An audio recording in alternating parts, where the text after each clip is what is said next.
All right. What's incriminating? Oh. Ding.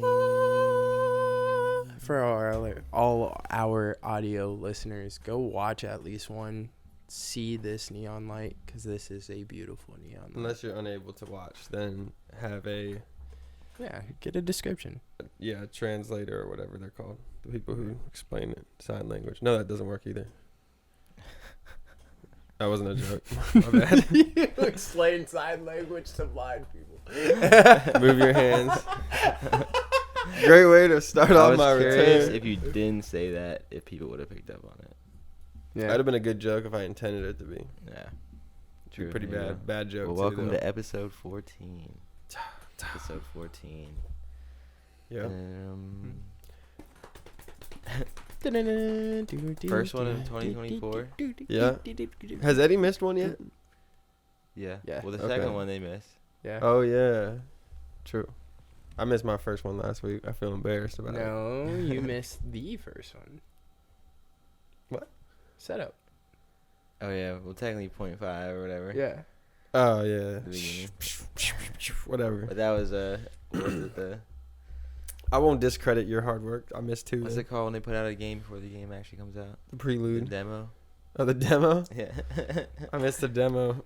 The pre-order day, I missed it. I couldn't get the free Was that gear. the demo or the trailer? No, demo. Nah, the 'cause demo, trailer 'cause you has play it. Yeah. Some of what. You get to do a little bit of what it is. It was It's a demo. definitely a rough 2 days trying to figure it all out You guys are raging out. because there's no clean answer. I Mm-mm. should make a.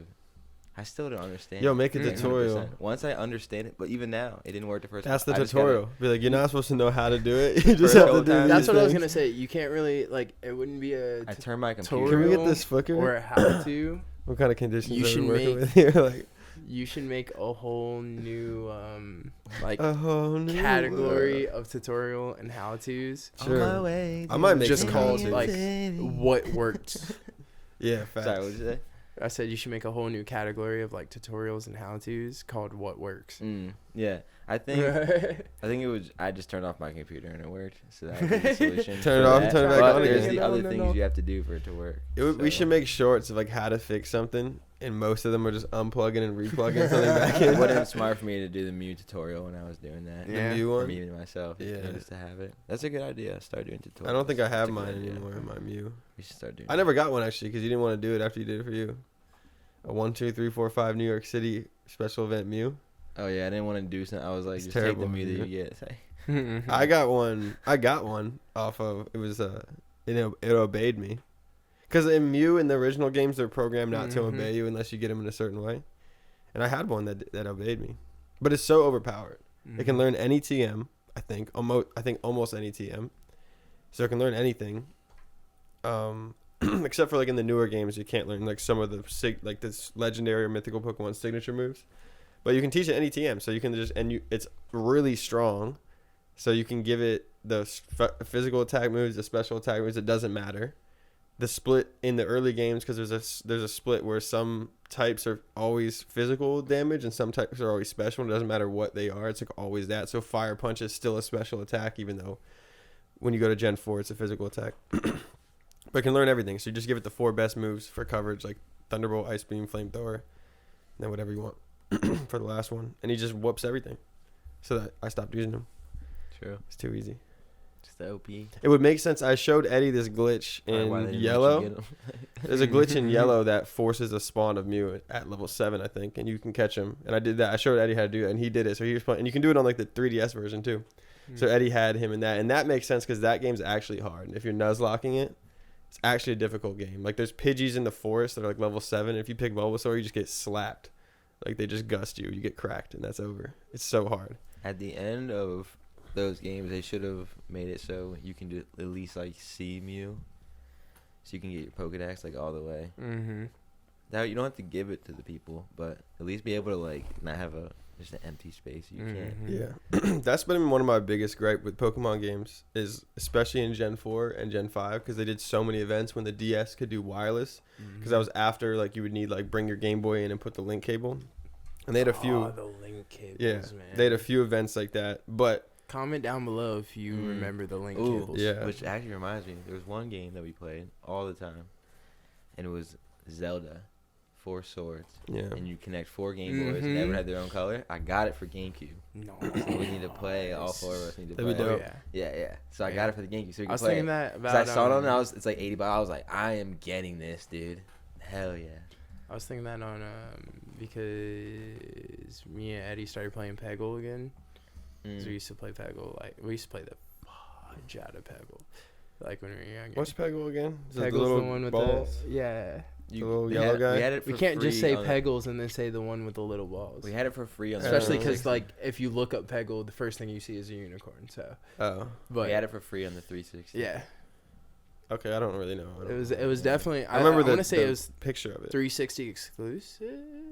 Yeah, Not wrong. it was like free. I remember we had that, and then we had Doritos. Crash Course. Crash Course. Yeah, Doritos Crash That was Course. legendary. And But the best game, NHL 3-on-3 arcade. I knew you were gonna That say something shit NHL. was so fun. I knew you were gonna say something NHL. They never let To- it. They never brought it to the. To side tangent myself as well. When I was going to when I was at that thrift market, and I saw the what was it? It wasn't the NES, because I have the SNES. It was the Nintendo Sega. 64. not 64, not The Sega? Genesis. I remember which one it was, but it was the one I like. I even told y'all, I was like, dog, I almost bought it 'cause it was like $50, like for this retro console. And Nintendo 64. no, Oh. It's like I know what that one is. Is it the Nintendo It 64? wasn't the Sega or the Genesis. There's one. An old more, console, and it let's just say that. Yeah, it was an old Nintendo. But I was like, damn, I also have to buy a game for it. And so I like sat there, did the calculations on like my finances and everything. I was like, all right, I got enough for one game. And as soon as I had that thought, I looked down and saw NHL for it. And I was like, I should do this. And then as I was picking it up, Bree was like, oh, let's go check this out. And we ended up spending money in a different shop. And I was like, damn, there goes see, that. that was it. Like I had $3 over, and I was just like, all right, maybe I could talk her down, like keep like down $2, keep $5 for something else, and then we spent $6 at the next spot, and I was just like, damn, like, there goes that whole. Unless I Yeah. could talk her down $3, but That means you didn't really want it. The Yeah. best device to get is a DS Lite. Yeah, it is. They're cheaper than all the DSs right now, and you can play Game Boy Dude, and DS on I'm there. telling y'all need to come to that thrift store because it wasn't just that I saw. Like they had a Super Nintendo I can't as go well. there right now. Where is it? Yeah, 1,000%. Where is it? Literally right down the street from our house. Oh, okay. It's just Like, the right down simple the street. fact that if I see something, I'm gonna get it. Yeah. And I can't. And there's I a can't be in lot. the Yeah. mode of- There's it was the same lady. This one lady had a PlayStation 2, 3, and 4. She had one PS5. She had the whichever Nintendo I'm thinking about now. She had a Super Nintendo. She had a Sega. She also had an Atari. She also had like there was just like I was So- literally sitting there staring at it like this is everything I want in my house. There's this game store somewhere over here, and we were in there the other day, or this is a while ago, like 2-3 months ago, and we were just looking at whatever it was. We were actually trying to buy DSs, I think, and there was this lady trying to sell some of her old stuff. She's like, oh, like I need money for da-da-da. And she's like, and they, at the store, I guess there's certain requirements that they take shit or don't take shit. And one of the things that they were like, oh, we're going to pass on this was like a PlayStation 1. And I was like, she's like, oh, what should I do? She's like, should I just throw it in the dumpster? And I was like, well, I'll buy it off of you, like kind of eavesdropping. And she's like, how much? And I was like, $20. And she's like, sure. And I was like, hell yeah, dude, $20. But inside the PlayStation 1 was Dragon Ball Z Budokai 2 for the PS2, which is worth like $120.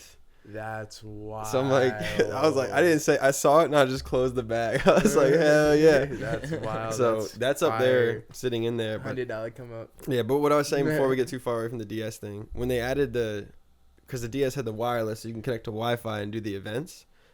They had so many different Pokemon events that are just time-based. And if you miss the time-based and you don't have a distributor, you can't do that thing.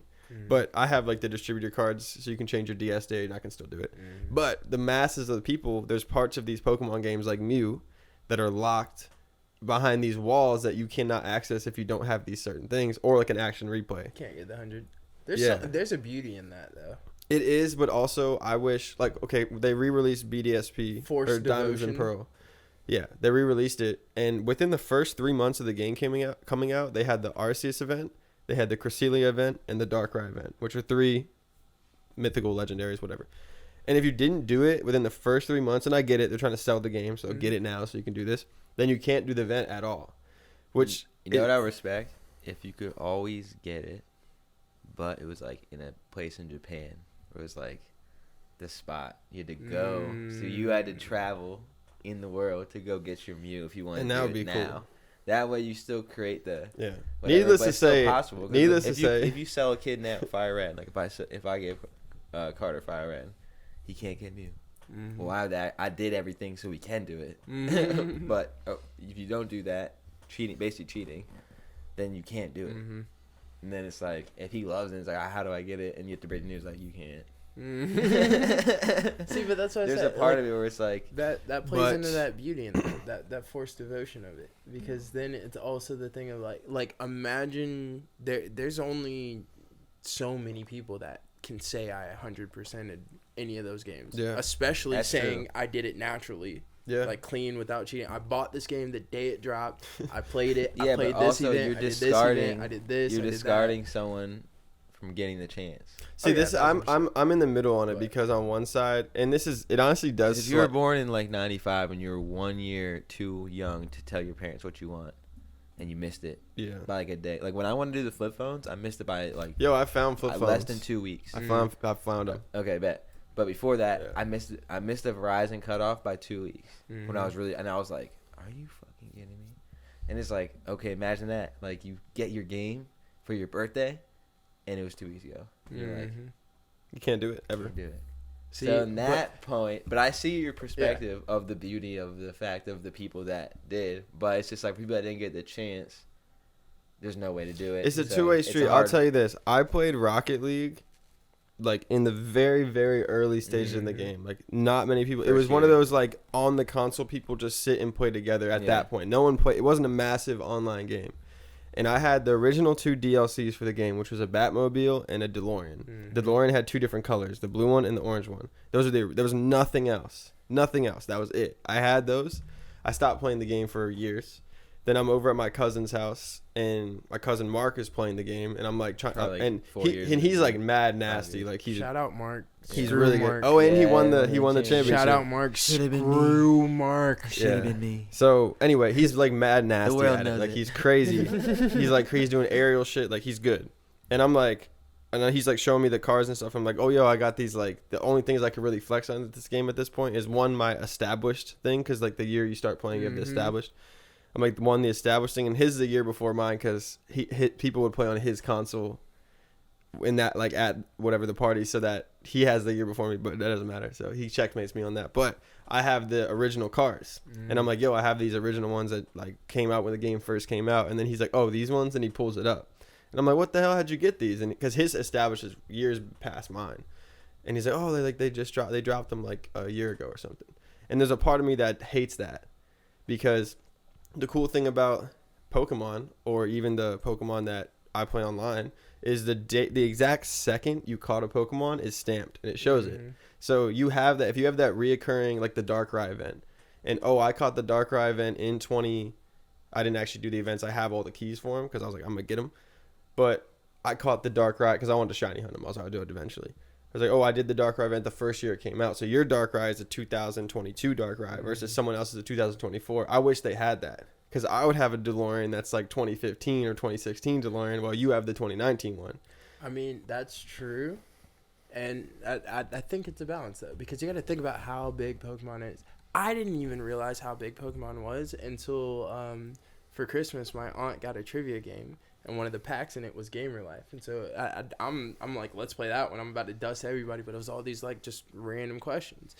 And one of them was talking about who's the like highest grossing video game franchise in history, grossing a total of like netting a total of 12.5 billion, and it was 1,000% Pokemon. Wow. And mind you, that trivia came out a couple years ago. So I was just like, think about how big it's that forced devotion. Yeah. Because at the end of the day, how fire is it to be able to say, I have a Mew? I don't have a Mew. I've never had a Mew. I have a Mew on Pokemon Go, and that's it. Yeah. But you can't transfer off, I think. And Or so can you? I don't know. I don't know. And even then, though, like you look at Pokemon Home. We'll take that for instance, right? If I have a Mew in Pokemon Home, I literally downloaded it today, funnily enough. Nice. Just to like have it on my phone. So that storage space is taken up. But I don't know if it stamps it like you were saying or anything like that. But it just having Pokemon Go does, which is cool. yeah. But I don't know if Home does. Yeah. But even then, like, yeah, I can check Mew off my Pokedex, but I can show you the original game, and that's where I was saying that like sense of forced devotion, it has a negative connotation. I say it with a negative connotation, but even then, it's all about the beholder, right? At the end of the day, that piece of art, which is Pokemon in totality, everything that's come out with Pokemon, because that was one of the things I started thinking of with that trivia question, just how much Pokemon there is. This is a Go thing. Home, all of the different cartridge games. You got the games where you were the Pokemon, and do y'all remember those? Like you were the actual, like you got transferred. I've seen those. But, like Mystery Dungeon. Yeah, that one. And you also got like there's so many different iterations, so many different forms. The show, how many stages of the show there are. And so you need a sense of forced devotion because now like you have so much underneath this umbrella that if there's not enough hands on this umbrella, when that rain crashes, it's going to crash hard. Yeah. And so now you have the people that have the Mew. You have the people that bought the game when it came out, did all 3 events. Yeah. And you have the people like us who didn't, and now we're beat about it. You have the kid who was 2 weeks away, but you also have the spoiled kid who was 2 weeks before the event. But you also have the super broke kid whose mom saved up and got it for him the day the event started. Yeah. So now all 3 of these people have these life-changing moments revolving around Pokemon. Yeah. And so when you look at it as a beholder thing, if I am... I can't think of what's the company that owns Pokemon? Game Freak. Thank you. Yeah. Because I went Nintendo. How many times have I seen that? And but if I am Game Freak and I'm looking at and I'm the beholder of this piece of art, my number one job is how do I keep this giant umbrella alive? Yeah. Well, I give only these many people Mew because they're gonna rub it in all of these people's faces. Yeah. Now they are going to buy the game pre-release so they don't miss that event. Yeah. See, if I was gonna do that, you can in Emerald, which I haven't done this one yet because I have the distributor. We have the distributor, so we can distribute. It's called the Lost Sea map, and it gives you access to go to this faraway island, and that's where Mew is. And he's very easy to soft reset for a shiny. The shiny wasn't locked, and I think that's one of the only instances where Mew wasn't shiny locked. So if that was to happen, and someone was trying to flex a Mew on me, I'll go to Emerald, run through the game, go to the faraway island through the event, shiny hunt the Mew, get the shiny Mew, transfer that to my DS, transfer the DS to 3DS, 3DS to home to whatever game we're flexing on, and I would just bring that into battle and be like, checkmate, ho. Yeah. So it can still be done. My only gripe. But even then, he still has but this one's for this event. Yeah, that's fair. Yeah. But the thing is, you don't track, and the GBAs didn't track time and date. Mm-hmm. Some of the games track time, but not real time, just 24 hours. Mm-hmm. That's it. The 24-hour cycle that loops over all day long. That's it. But my only gripe with Pokemon nowadays, and it's the reason I'm playing this online game, is because this online game is what Pokemon should do or should have done. It's actually kind of smart because the way that the game I'm playing is, it's called Poke MMO. I'll give them a shout out. Why not? It has the first 5 regions, which it would be cool if they'd put the 6th and 7th and eventually whatever. But those are made on different. The hardware is so different that it would be very hard to do that. But it doesn't matter. But it's the first 5 generations. You can move around from all the different regions. You can play with all the Pokemon. Wind? I was sitting here questioning that. Was that a wind, thunder, or like an airplane, a super low airplane? Or someone dragging their trash in, maybe? Well, that was so weird. Yeah. It sounded like a super low, like fast. Sounded like airplane. we just like Dorothy flew away too. Right. I didn't even hear it till the end because you guys both stopped. We're floating in. We finished. Up. We finished this. Step outside and I'm at my house. Like Zathura, dude. Remember the movie Zathura? Do you ever watch that? You ever watch Jumanji? Oh yes. Okay, yes, so yes, it's the space version of Jumanji. yes. Yeah. Oh, Yeah. okay, yeah. I used to love that. started movie. that. I remember like being young-ish, starting that, and then being like, "Screw this! I'm gonna watch Jumanji," and rewatching Jumanji. We had the board game too. Zathura was lit, dude. It's cool. They had like a Zerg character that was like trying to get him. I think I did finish it eventually because like as underrated. you guys keep saying the title, like Zathura. the movies piecing together. Yeah. So I think I did end up watching. It's it great. eventually. I think it's better than It didn't Jumanji. stick. Tough. Um, I think Robin Williams is better than Zathura, but I think Zathura is better than Jumanji. That's just to keep it fair. I'm gonna hit a quick rewind for anybody that hasn't gone and looked up Peggle yet. Right, it's the 360 game that had all the little dots that were the pegs, and it was basically Plinko on different levels, and it moved, and it was fire, and you had to get all of the orange pegs to beat the level. But yeah. He said, I really like Peggle. Yeah. Peg. Okay, but what I was saying about the Pokemon thing, I was thinking about this the other day because I love Pokemon, and when you look at the new games, like all the new Pokemon games it's not actually, it's like, imagine you took this chessboard, you took all the same pieces, but you made a whole new game, and it's not chess, but then you call it chess, but it's not chess because that's not how you play chess. And the thing I don't like about the new games is they take the pictures of all the Pokemon, like it is Pokemon on the surface level. You have these creatures, they have attacks and da-da-da-da. But the game is not it's not Pokemon. It's not the thing we played before. Because it's this whole new thing where you're like running around. The scenes aren't even good in there. The way to get shinies is way too easy. And shinies are one of the things that keeps the game exciting because there's always that random chance. Like you remember exactly where you were when you found your shiny Zubat. I remember exactly where I was when I found the shiny Geodude. You know, in my Japanese Fire Red, I remember where I was. We were just leaving New Orleans out the bayou when I got my shiny Charmander Super setting. And I named him Bayou. Like I remember I was at work when I got my Squirtle. I was at work when I got my Abra. I remember exactly where I was standing for each one. I remember those moments because the rarity and the fashion is so... It's so rare that it's like the moment is like, oh my God. It's like what you're talking about with the event. It's like a moment. Like you can't undo that. But in the new games, I have so many shinies. I don't have any idea where I was for any of them because doesn't have that feeling anymore. True. Even the last game, I didn't beat Scarlet and Violet. You're 100% right about that, especially about Pokemon too, because like I played Pokemon Go all day today. Like today is one of those days for me Been where there, for sure. I get like my first gig, I get like 2 different 30-minute breaks, and then I literally sit around for an hour waiting on this second one once I get there, like once I drive to it. And so I did nothing but play Pokemon Go today.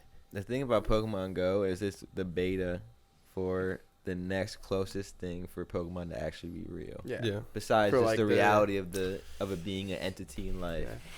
But being like, well, we're sitting here and you have glasses on and like you can see like your Pikachu like chilling right here and you can like interact with them, or Pokemon could be playing right there, like all three, in that vibe. That augmented Pokemon Go state. is like a beta of that in the sense. But you gotta change the... Go ahead. Where I was going with this though is I caught my first like just wild perfect today. Nice. And like when I was sitting there, because I was plugging a whole bunch of into the rank checker today. I was telling him about this earlier. Just plugging in the rank checker and trash, and You're gonna play, you gotta do it. Yeah. And so I went through and I was like plugging in all my perfects, just kind of get a feel for like, all right, well, where should I take them? Where should I evolve them? Whatever. And when I got to that, like that's when I went back through and I really realized like I got all the rest of them from either research or rockets. And I was just like, damn, like that's kind of dope. Like I found a wild, like because I also found a wild shiny like a week or 2 ago. What was it? I was at the what was it? It was doesn't remember. See? No, I remember where I was. I remember what I was doing. Nah, it was just like the main my shiny I remember is the Charizard. Mewtwo. I'll tell the story. Also, it's also because I remember more what I was doing instead of what it was, because I was sitting down, and the same thing happened with the first shiny I caught at the stadium too. I was sitting down. I hadn't been doing for a couple minutes, and I was sitting there just catching Pokemon. Clicked on it, went, and then as I did that, like 2 different people came in and asked me for something, and so I had to just like leave it up and wait to come back and catch it. Wow. And so I would have been like, yeah. That's But, yeah, and the first one, because I have my shiny Groudon. Oh, nice. Yeah. Hard. Yeah, my favorite on that Primal game Groudon is too. my Hell shiny yeah. Absol, I think. Is my Oh, that favorite one was cool. Because that was actually hard to get. Yeah, it was like the last. It was the morning where it was like still raids going on in like the part of the world where it's like still the last part of the day, whatever. So I woke up and I did one, and I've been trying to do the Absol and I hadn't got it, and then I literally just get it, and I'm like, oh, let's And it's go. a cool shiny too. And then my first shine in there was Eevee walked up to Lily sitting on Lily on the climber. You know, you pop it up and you see if anyone's around you, and then Eevee I remember pulls that. up, and I hit him like, is this a shiny Eevee? Yeah, that was early when you didn't know. Yeah. So I First do. one. There's a couple like I remember when we were at Shane's house, the old house where you had the balcony, and that's when I was in my prime of playing Pokemon Go, and I was like, but that's when I was towards the end of it. Like I had kind of stopped, and I was like, yeah, every once in a while I go on and check and like look at the shinies, and I pulled it up and there's like a Chansey, and I was like, and I'll just do, and I was explaining to them what I do. I might just open it up, click on a couple shiny, check them, and leave. And I click on the Chansey and it pops up and it's shiny. I was like, oh shit, shiny Chansey. So I remember that one. But the funniest and the best one I ever got was when the Mewtwo raids, the first time that we were playing that the Mewtwo raids came out. And it was like my 3rd or 4th Mewtwo that I was doing. And we were driving on the way to the gas station. And, Or on a golf cart. On the golf cart, yeah. And I do the raid and I finish and it's a Mewtwo. And I was like, oh shit. So I get the Mewtwo. And then I'm throwing a regular pineapple berry on it to get more candy, and Ryan's like, what are you doing? Like thinking that he doesn't know that you can't fail the shiny like on the legendaries or whatever. So I was like, yo, you the ball, it will catch no matter what. And I threw it and then caught it. I was like, see, look, whatever. And then when we're like a little bit farther, like I haven't clicked on a single other Pokemon, like anything else, because we're like talking whatever. We keep going, there's a Charizard. I click on that. No, I clicked first. Oh, you clicked first. Yeah. I clicked first. Mine wasn't shiny. And then I clicked mine and it was shiny. I was like, oh, black. The Charizard's black. This is what happened. He gets shiny. I click on mine. It's not shiny. Jason has his. And I just start screaming into his phone. I'm like, black. And it clicks. And we go, oh. He catches it. And we're driving. He goes, oh my God, shiny Charizard in the wild. Like so nerded out. Because, dude, first of all, finding a And Charizard already. I was like, no way. Yeah. We just like called him out. Yeah. And then so in my Pokédex, Black. and I still have this if we went back, like in the catch order, It's lit. it's literally the shiny Mewtwo, then shiny Charizard, like back to back. Like those are the 2 in a row. And I was like, dude, that's amazing. Fire. Because that's Yeah. like one of, obviously, like whatever opinions, but that's like the most iconic starter. And then this is the first legendary, real and it's legendary. like a lit shiny. Like it's Yeah. not like Yeah. what did you remember what Seal is the worst shiny. what your shiny Oh was? yeah, no, I had to go look at it. What was it? I was clawfish. The blue one with the claw? Yeah. Oh, that's cool. What does it look like? I don't It's know. pretty That's dope. like Gen 6 or 7. I don't know what that one looks like. But it looks like Yeah, that was lit. Corfish. Oh, Corfish. Corfish. Ooh, Yeah. yeah, that's Gen 2. Ooh, that's a nice Corfish. Yeah. Or What no, was that's the Gen 2. stats? It was alright. Yeah, that's hard. I like that a lot. Yeah, that's a nice one. Defense. I wonder what the upgrade That's looks lit. like. But It's when you pop Crawdon? it and It's Crawdon. and it's a random like that, Mm-hmm. That's a cool That was shiny. fire. I'd be happy with And that. so then lit. my quillfish today. I caught a perfect quillfish today. Oh, nice. When the- Which one, Hisuian or regular? The blue one or the purple one? Assuming the purple one. Okay. when the shiny Zubat popped up, they were having a conversation, and I like was like, "Oh my God!" And I like didn't say because I was like, "I need to just catch this." No, Ryan does this shit. It pisses me off. Where he's like, "Yo," and he'd be like, "Yo, what?" And he'd be like, "Yo." He'd be like, "What?" He's like, "Bro." I'm like, "Dude, fucking." And I just at that point, like, I don't even want to know anymore. Don't tell me. I don't want to know. I'm done. I remember catching the back-to-backs at the Mexican restaurant. The back-to-back Chinese. Uh-huh. Because you caught...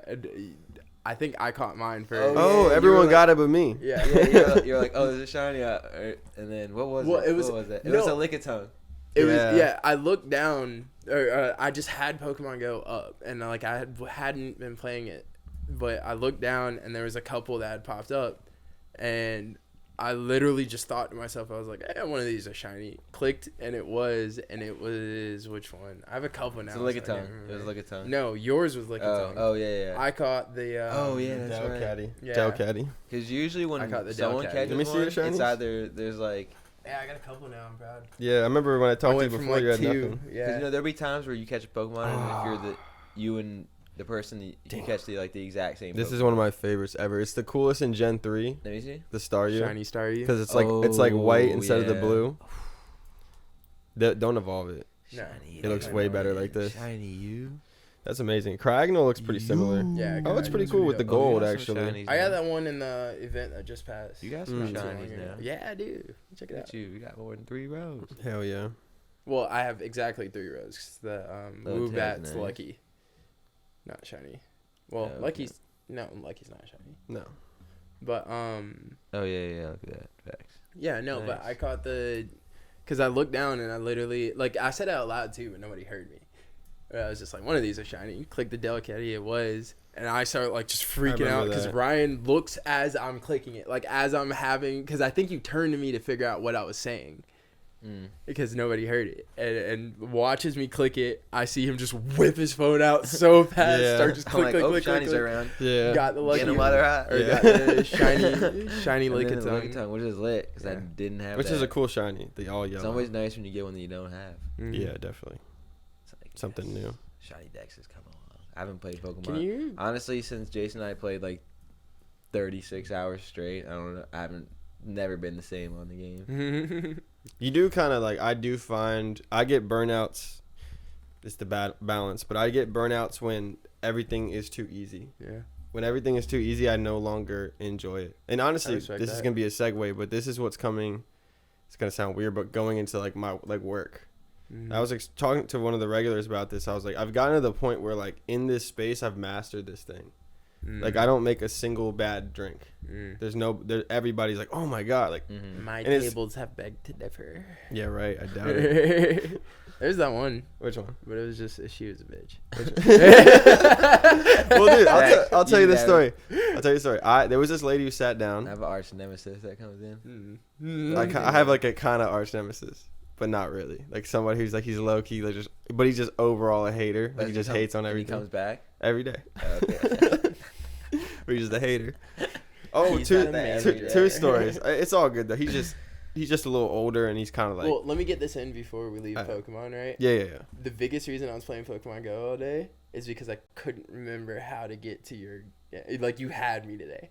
Oh, You that full-fledged game? Had me. Yeah, I you went should've out- Heartbeat, bro. I went out on that first It's raid, amazing. and I was about to call you Bro, I was gonna go ahead. to Go ahead. figure it out, and I was Yeah. like, Yeah, I'll tell you nah, this, so I especially downloaded- if you want to do it before you leave, because it doesn't hold a lot of data. It's gonna cost. Do you have a PayPal? Yeah. Okay, it's gonna cost $20. I will give you the $20, and if you don't like it after a month, then you keep the money. If you do like it, then you give me the money back. Heard. Yeah, but I don't have $20 right now, so you're gonna have to wait.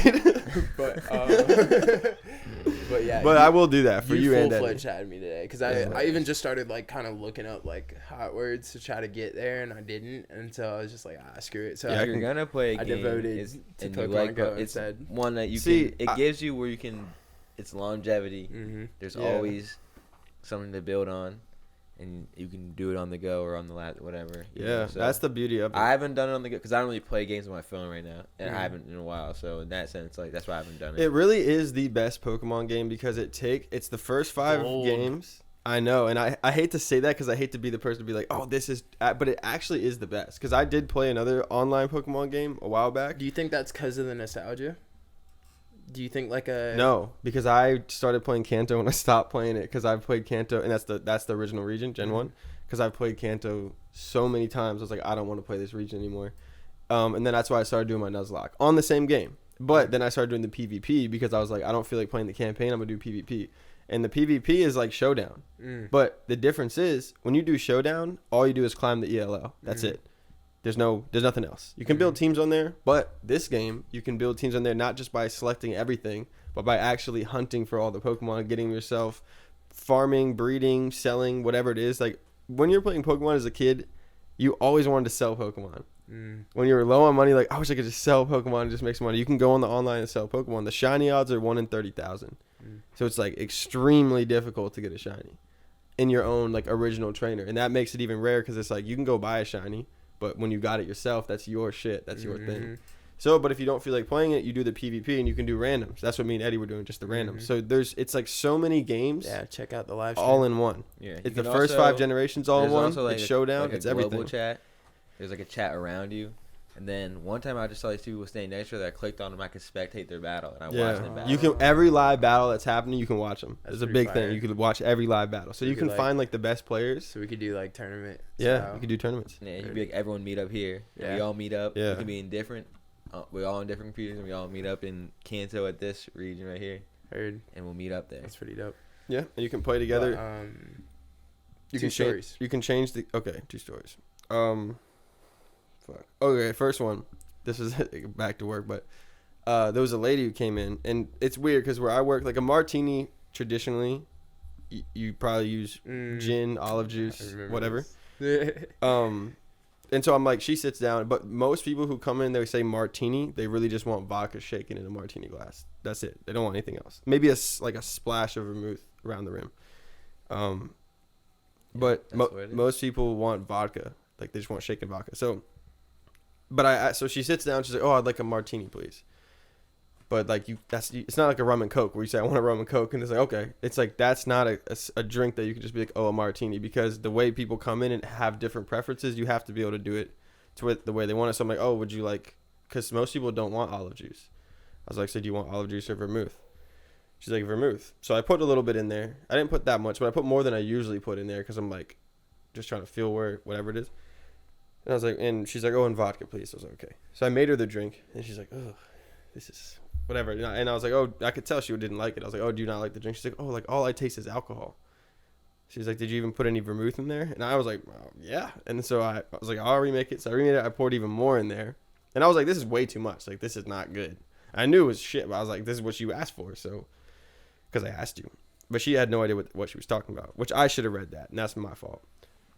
But so I remade the drink, and she's like drinking it again. She's like, ugh. Like, but at that point, like I was like, I don't even care about this person anymore because like, you lost me. Like you have no idea what you're talking about. You lost me. Whatever. So I'm going to do my stuff, and then I hear her talking to the person that I'm working with, and she's like, and she's like, "Oh, can you remake this? Because I just don't really like it." And I was like, "You could have just asked me that. Like, why are you doing that?" And then as I'm like, I'm still around. She's like, and Tony, shout out to Tony. I wasn't gonna say his name, but Tony looks at the drink. She's like, "Oh, what did you have?" And she's like, "Oh, a martini with like blue cheese olives," because I had to make the blue cheese olives for her, which I was like, "All right, fine." So then Tony goes to like remake it. She's like, "I don't really care about the blue cheese olives." She's like, "I just want a good drink," and I was like, "Damn, like you didn't have to do all that. Like you might not like it." Then why did you get a martini? And why'd you ask for it? Yeah, I was a little offended. I was actually offended. I was like, "Damn, like." Because most of the time I get good reception. Yeah. But that's the thought. Then I go through that thought process of like, if you take the good shit and you're willing to take somebody's compliment, then you internalize it. And when somebody says, "Oh, this shit is amazing," you're like, "Yeah, this shit's amazing." And you feel that. Then when somebody says this shit sucks, you also feel it because you can't. Now I don't have the ability to dodge it because I took in all the good shit. And now when the bad shit comes, I can't dodge it. Like it's impossible now because I took in the good shit. Not impossible, but not practical. Yeah. I feel like I guess impossible is so weird. I know several people that it's possible for. Okay, I think if you're egotistical, yes. That's what I was saying. You are incapable. In your ego, but it is not impossible. But if you're just grounded in that space, then it is like, because it is your ego that's getting hit at the end of the day. When someone says you're great, it's your ego that gets inflated. Because at the end of the day, I'm a human being. Yeah. I'm actually not great. I'm actually not crap either. Yeah. I'm just me. I feel that. You know what I mean? I think that a lot. I'd much rather somebody compliment my product than me as the creator. True. The work. Yeah. Because especially because and it kind of ties into what we were talking about before we even got into this, just the aspect of like with what I want to have out right now, and even like me and Bree have been talking about possibly starting like a family channel type because we record a lot of the stuff we do just for the sake of us having it. but I feel like there's a lot of enjoyment and there's a lot of like just peace in how we are as a unit that can be shared. I'd say make the But, I won't say the name of it, but make the your idea as like the YouTube page and put it under that and make it a playlist. I've considered it. Yeah. Multimedia. I've definitely considered it. That's what I would say. But there are reasons that I can dig it and there are reasons I can't. And so I feel like that should just be the first of many branches. I'll tell you this. One, to just finish the story. So Tony ended up remaking the drink with olive juice because he's just like martini, he'd make it traditional, whatever, vodka. And she's like, oh, this is so good. And I was like, oh my God. Like, I had to go talk to Matthew for a second. I was a little offended. I was like, you don't know what to do. Well, she wanted a dirty martini then. Yeah. But she didn't know what she was talking about. Yeah. Well, what I do with the vermouth is I put it in there and I switch the glass and I dump it all. Yeah, out. exactly. So it's just coast to glass. Yeah. That's what I did the first time. And then she's like, that doesn't taste like there's anything in That's here. And dry. I literally just put it in there and I was like, this is gonna be terrible. Yeah, but she wanted that's what she wanted. She's an idiot. But she didn't know. But that's what. But then like in those moments. Even those moments where you experience something bad, it's actually, I'm like, at first I'm like, oh, whatever, screw you. But then I'm like, nah, like, actually, thank you. Dude, I completely forgot this happened to me. I got walked in on while I was taking a shit today. Really? Like, they saw you? For the first time in a very, very long time. Wow. And on top of that, That's awesome. not only Where were you? Were you like full spread eagle? I was at work, Okay. at like main job. So I'm at the gig. And this is a lady who is like the corporate for the gig. Ooh. If you can imagine. Oh, Yeah, yeah. like one of those people who Like- are in charge of all the people that are in charge of now the you people. have to get a Is it raise. just like a one stall bathroom. That's like a you sexual walk in the bathroom? Yeah, that's a it sexual was just harassment case, well, dude. Get so- that raise, bro. And the worst part about it too was I literally like I was done. I literally just flushed. Like, and I was still sitting there, and I was in the process of standing up. Didn't stand up because I just like had that gut feeling. Looked up at the door and I was like, I don't think turning that way is locked. And as I'm looking at it, this lady opens the door. I'm like, whoa!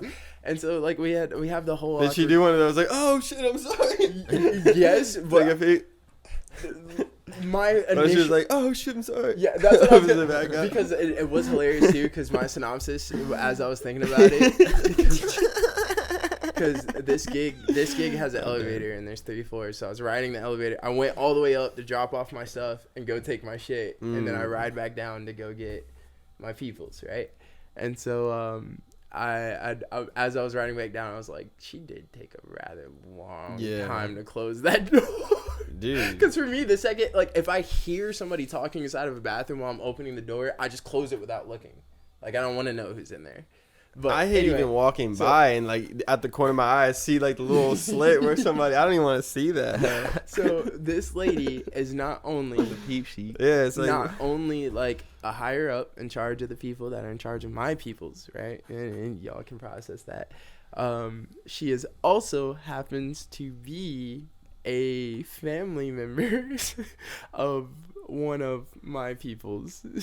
One of my that probably is gonna help you in the long And run, so- low key, because yeah, she'll and, remember like- like, oh shit, I and, violated this kid like, a little bit. I know this lady. Like me and this lady have had several conversations. I met her not only on behalf of the gig, You but guys are also getting to know each other pretty well. on behalf of that people's. But That's funny. yeah, and so it was like, and I recognized her immediately, and I was wearing this instead of my actual shirt, and so I was like, hopefully she doesn't recognize me, because I literally, my only takeaway there, and this is where the tie-in to what you were saying, my only takeaway there was I don't want to have to do the awkward conversation.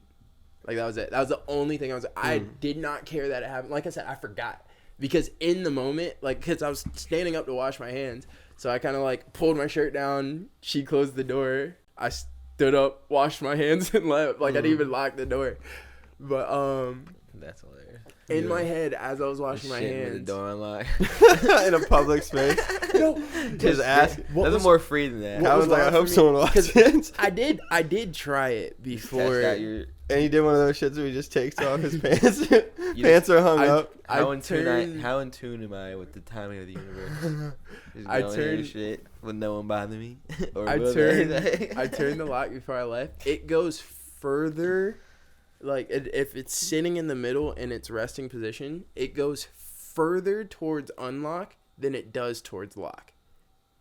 Because so I didn't go all the way. I went lock at first because I take a shit at this gig every week. Take pride in it. Like every because it's just Why you like clocked in? it's my staple. Hell yeah. it's 2:30 Shitting on I will company never, time, baby. I will never not be Yes, sir. clocked in. because Even if I'm also, clocked out, I'm clocking in to go take a shit just to clock out again after. well and like there's not really You a walk clock out to your car like, oh wait. 'Cause Clock back in. Go back. Clock back in. Take a I shit, send clock back out. I send my boss.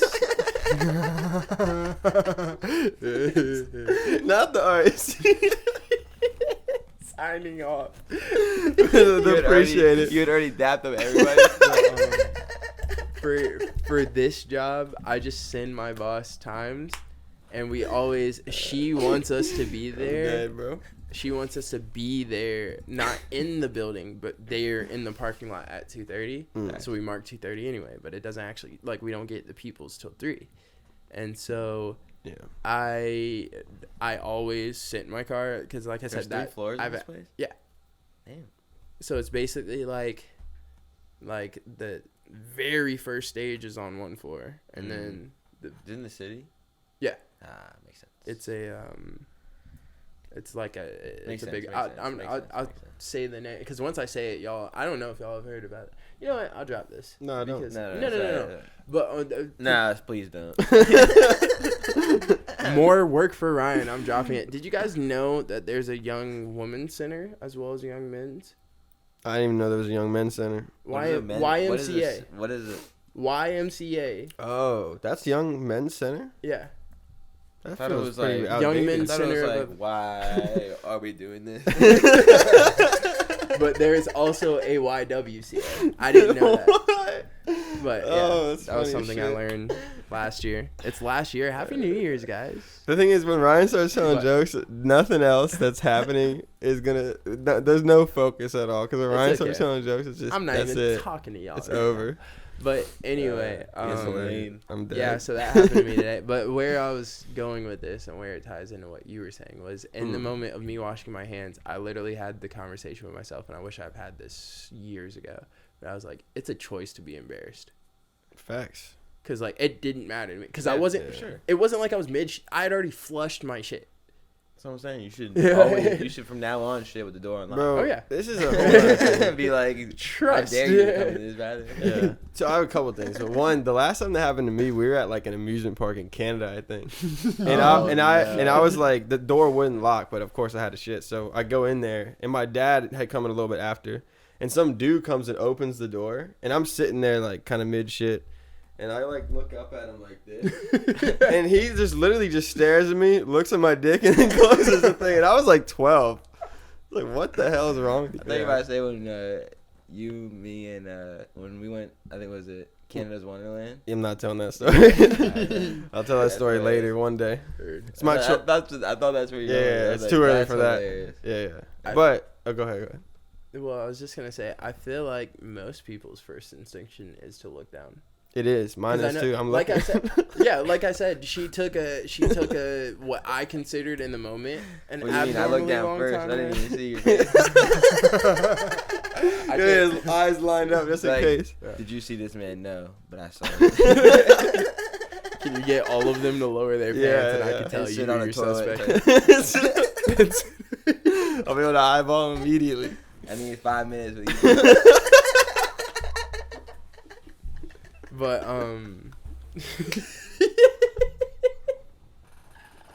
I was trying to roll on, but I couldn't. Yeah, no, but it's a choice to be embarrassed.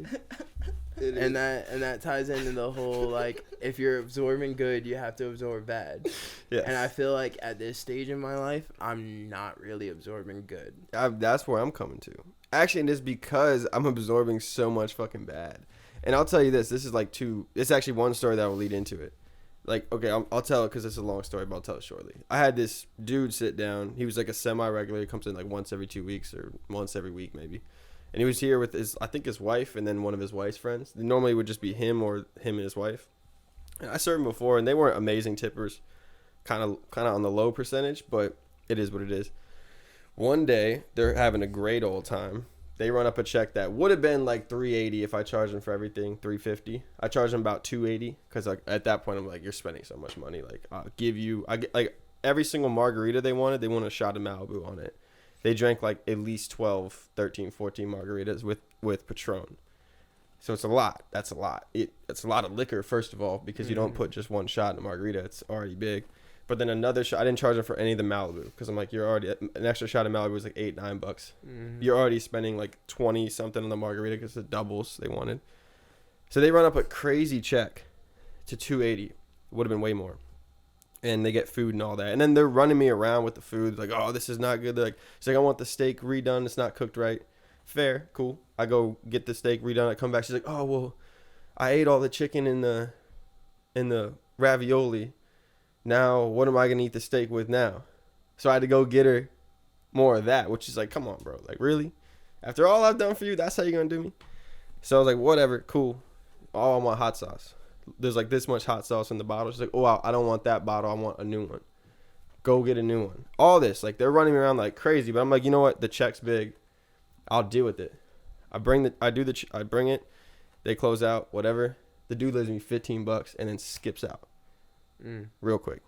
Now I'm pissed because I'm like, you ran me around. I did you so many favors and you give me $15, and he skipped out like fast. But his wife and the girl still sat there. So I went back. I had the book. I went back with the book and I put it down and I said, "Why'd he do me like that?" I was like, "That's downright disrespectful." And then she got so offended. But I'm like, "How are you gonna be offended?" And the other girl knew because she was like, "Well," she's like, "What?" And then the friend was like, "Oh, because he only left him $10." So it was 15. But the other girl knew that he did me dirty, and I got her a free dessert. And if it was me and it was us three, and if someone picked up the check and it was like they tipped bad, and I knew that, I would fix it without anybody knowing, but without even y'all knowing, because I'm not trying to do anything to disrespect y'all. But I'd have been like, nah, that's not cool. And I'd throw an extra couple bills in there without anybody knowing. We move on with our day. So she knew, and she still did nothing. So I'm pissed now just remembering it. I was so mad. And so, but they were super offended that I did that. Rightfully so. Because like if you're in a space and you're you're getting served and somebody like. You hit them with a waiting moment. Yeah. It's like you, because you have to think about who you are as a person to do that to somebody. And they don't want to think about that, of course. You can't afford to eat out if you can't tip. Yeah, facts. Go home. That's how I feel. Takeout.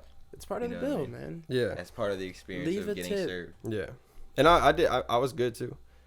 They were loving the drinks, so everything's so good.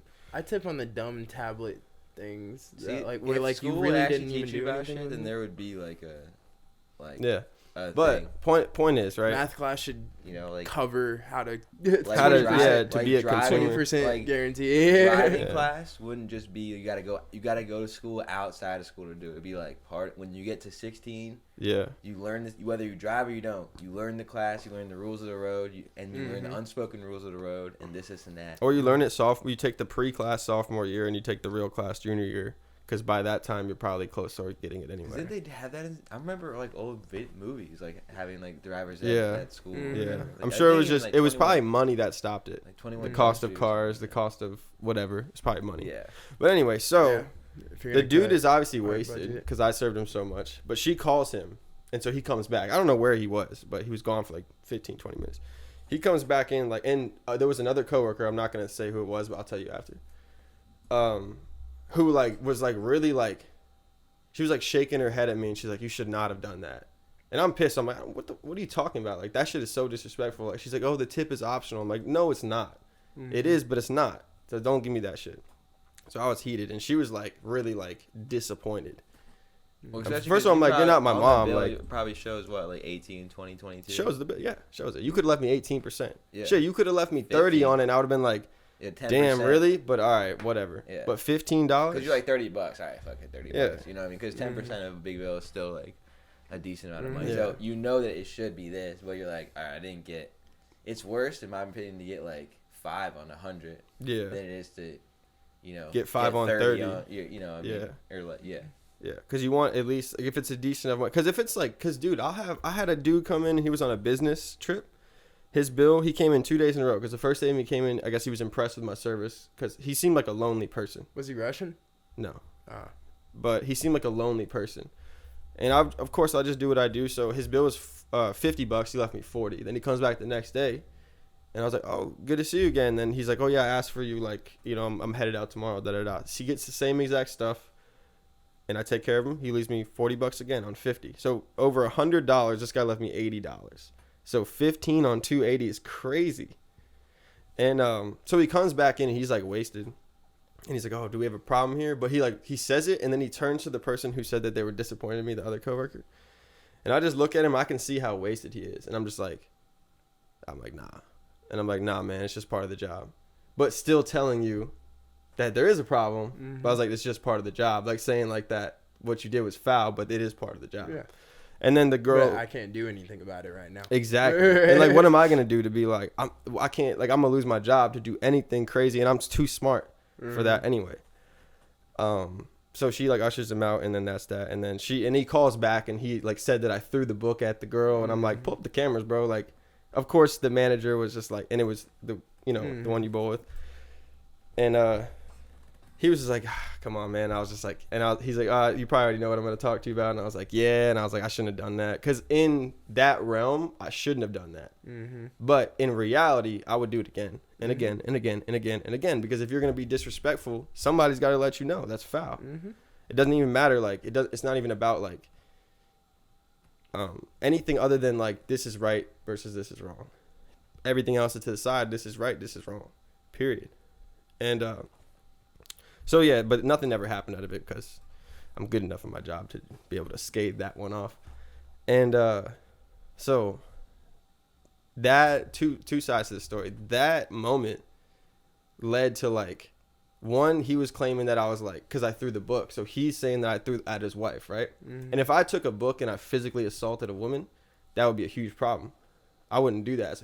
That's a huge violation. If someone's swinging on you, then you got to defend yourself. Mm-hmm. I'm not an idiot. But I'm not that person. So that was already like whatever, but that's the story that he told. And that person who like ushered him out was like her regular. And so what they told her was that story, not the truth, their side of the story and their drunken stupor. And so she started like treating me differently, looking at me differently, saying things about me to the other females in there that's not true because of this thing that happened. Because I stood up for what I felt that shit was wrong. And then the backlash of that is like, there was one day where I went and I had to ask a question, something within the job that I didn't have the access to. And then that girl just freaked out on me. And then she said some foul shit that I won't repeat. And that shit, I was like, I thought she was joking at first because we were cool. But I thought she was joking. So I put it off. I was like, yo, like, relax. Like, because, like, when most times people say something foul to me, I'm like, I kind of take back. I try to see what angle they're playing. And I thought she was joking. I was genuinely like, and I cracked the joke back. And that, she got so pissed because she was not joking. But I was joking. And then it was around, like, another regular. And then the regular, she, like, stormed off. I was like, what the hell? And then the person started explaining to me what was going on. And she thought I was being rude from that, my response. And I was like, oh my God, I was joking. Like, I did not know at all. I was like, I was so confused. I had to digest the whole conversation after because I thought we were cool. And then she explained to me, and I was like, oh, I was just joking. And then the regular was like, oh, then she understood what I was saying. And then it was like, it was cool. But it also kind of damaged, because I was cool with that regular, and it damaged that relationship because that person didn't stand up because she knew what was going on and she didn't say anything on my behalf. And I was like, just looking at her crooked ever since. And, but the shit that was like the tip of the iceberg, I went up to like, there was this new person, and I went up to this person, and I was like trying to figure out like what my section was. And she's like, learn your section, bro. And I looked at her, I was like, who you talking to? I was like, I don't even know who you are. I don't even know your name. How long you been here? And I was like, you don't know me like that to be speaking to me like that. And I'm getting hot at this point because I'm like, who are you? Like, to be speaking to me, like, who are you? Like, what are you even talking about? Insert the whistle kit. Wait a minute. Yeah. Who are you? And then she started like gaslighting me, and then she said the shit that really like that got me was she's like, oh, it seems like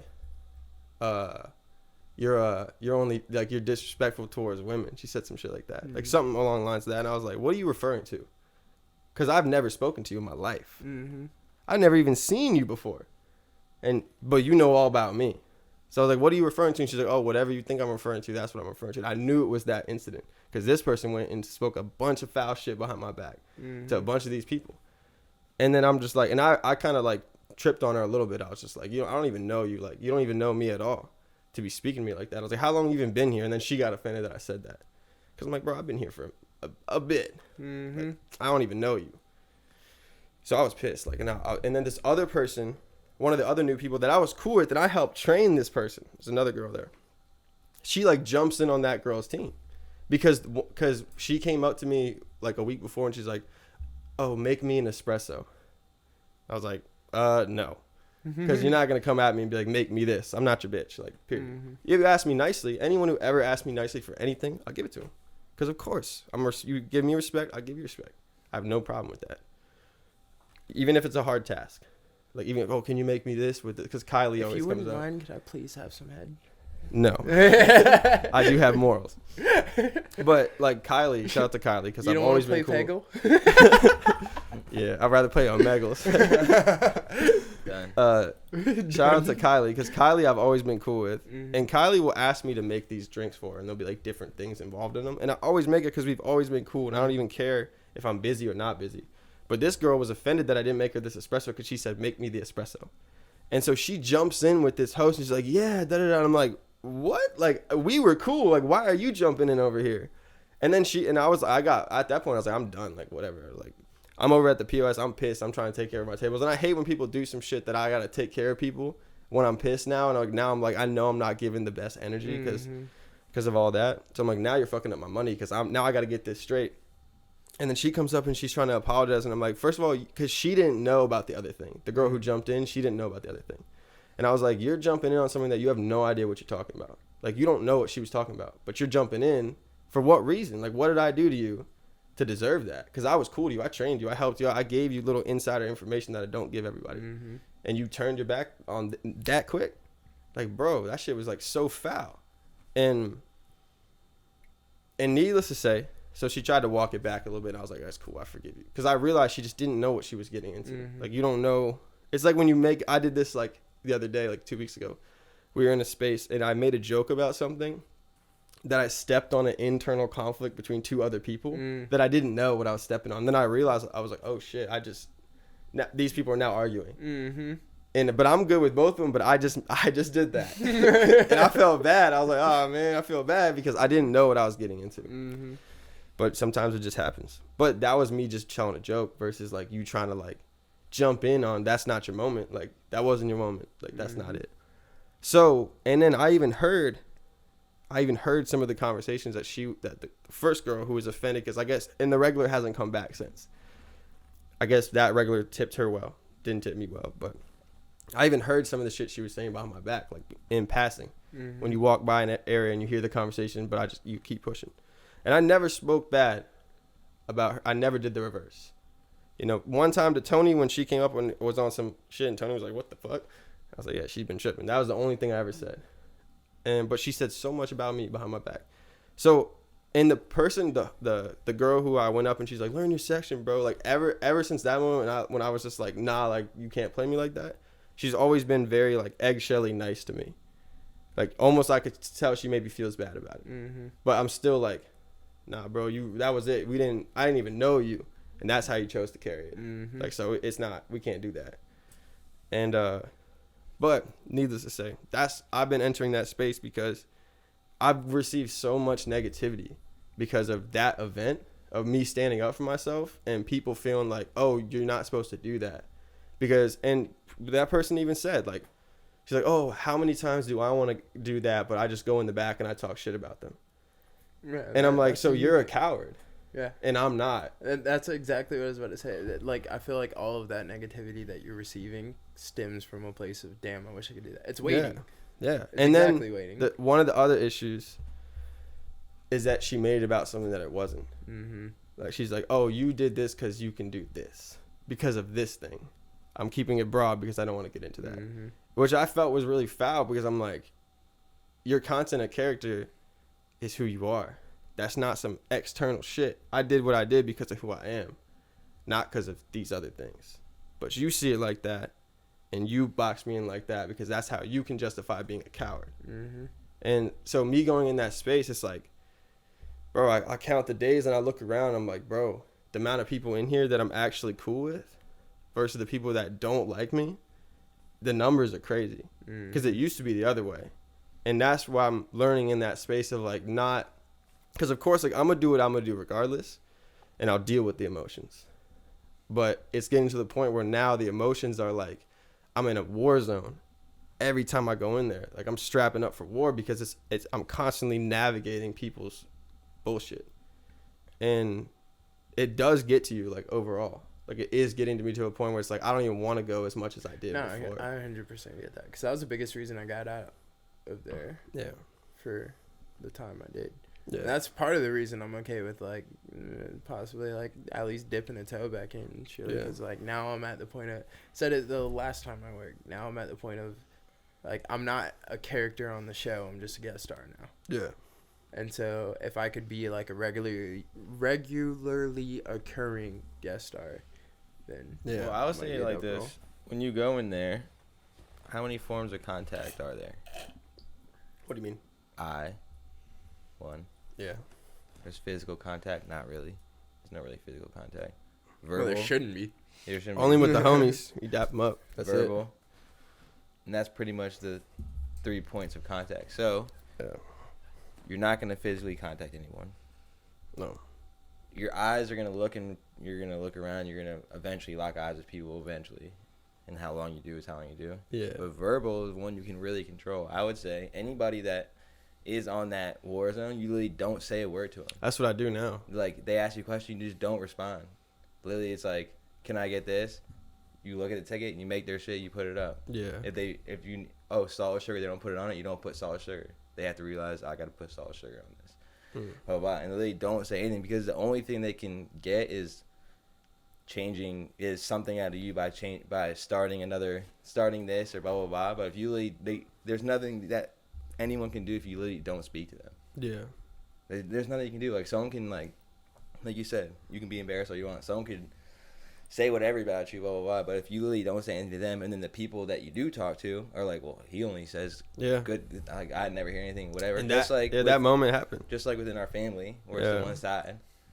It's like the person in the moment, that person was able to deliver a message of that you don't speak bad about this person, but this person's speaking bad about you. Yeah. You know, and that's why I was like the true colors, because that happened to one person that she thought that she could get her on her side or whatever, but we've always been so just solid. The relationship is cool. Like I'm cool, you're cool, it's cool, all good. And that person defended me, and I heard it, but I wasn't in the room. I just heard it around the corner, and so that's one of those moments like you actually, even when I'm not around, you got my back right there in that small moment. But I think that's big, because then you see it's like I felt like that as a revealing moment of like you're showing everybody what kind of person you are. And I saw that person who like said something who said like check whatever your section, bro. That person, I could see her interaction with the other girl, and I could see she was afraid of her. And I was like, oh, you're afraid of this person, so you are acting a certain way because you're afraid. Mm-hmm. But trying to gain at the end of the day, if you're the MVP and you like your coaches and the GM, you're cool with the GM and shit. Yeah. And it's just about the players that are there. You just gotta wait for the next draft. I'm saying. So I'll be so happy until you find like I gotta go to just. It's just our futures aren't aligned in the sense of like I don't want to rebuild. I want to win now type or whatever it is.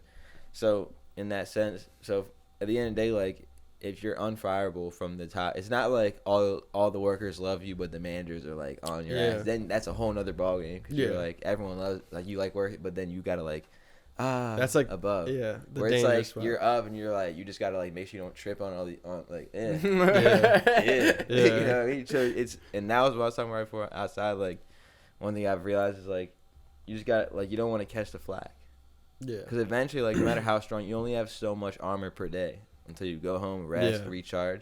So it's like if you're getting chipped at the same spot all day, ding, ding, ding, ding, ding. Eventually, it's gonna wear off, and you're like, goddamn. Yeah. You know, so it's like that's why my method is to literally cease contact.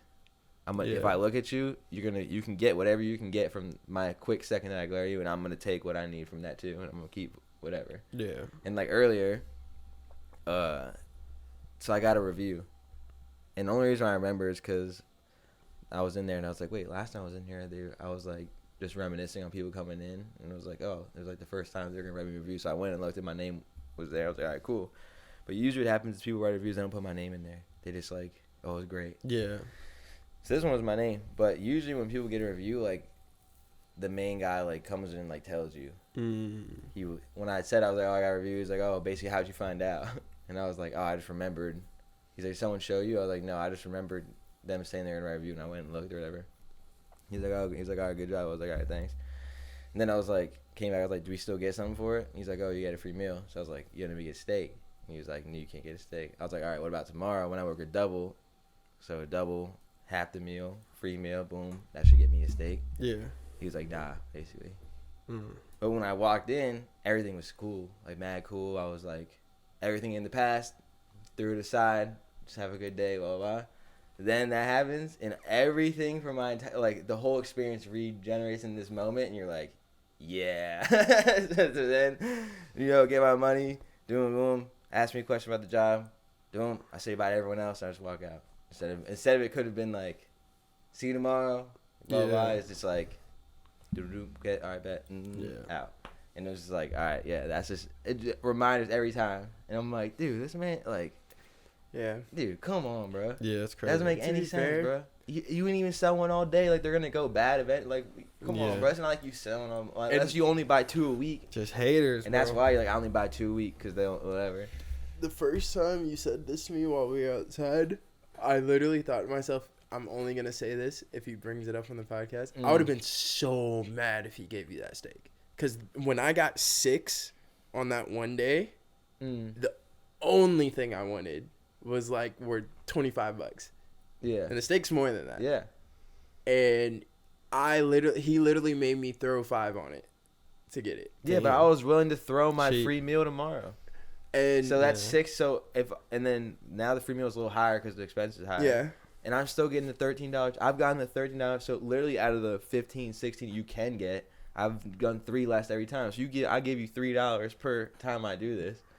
And I get chicken every time. And then the one I got a review, and I'm giving up my meal tomorrow. I'm not even so I'm giving you 2 for 1. That is worth, dude. 2 13s, bro, is 26, bro. That's the steak. Yeah. You know what I mean? So I'm like, bro. At the end of the day, boy, like, come on, bro. Like, it's not like I'm asking for like, and it's not even the main product of the store. Like, it's different if it's like the snapper. You know what I mean? Where it's like, okay, I get it. Like, this is like the main product of the store. Like, people are coming, they're gonna get this.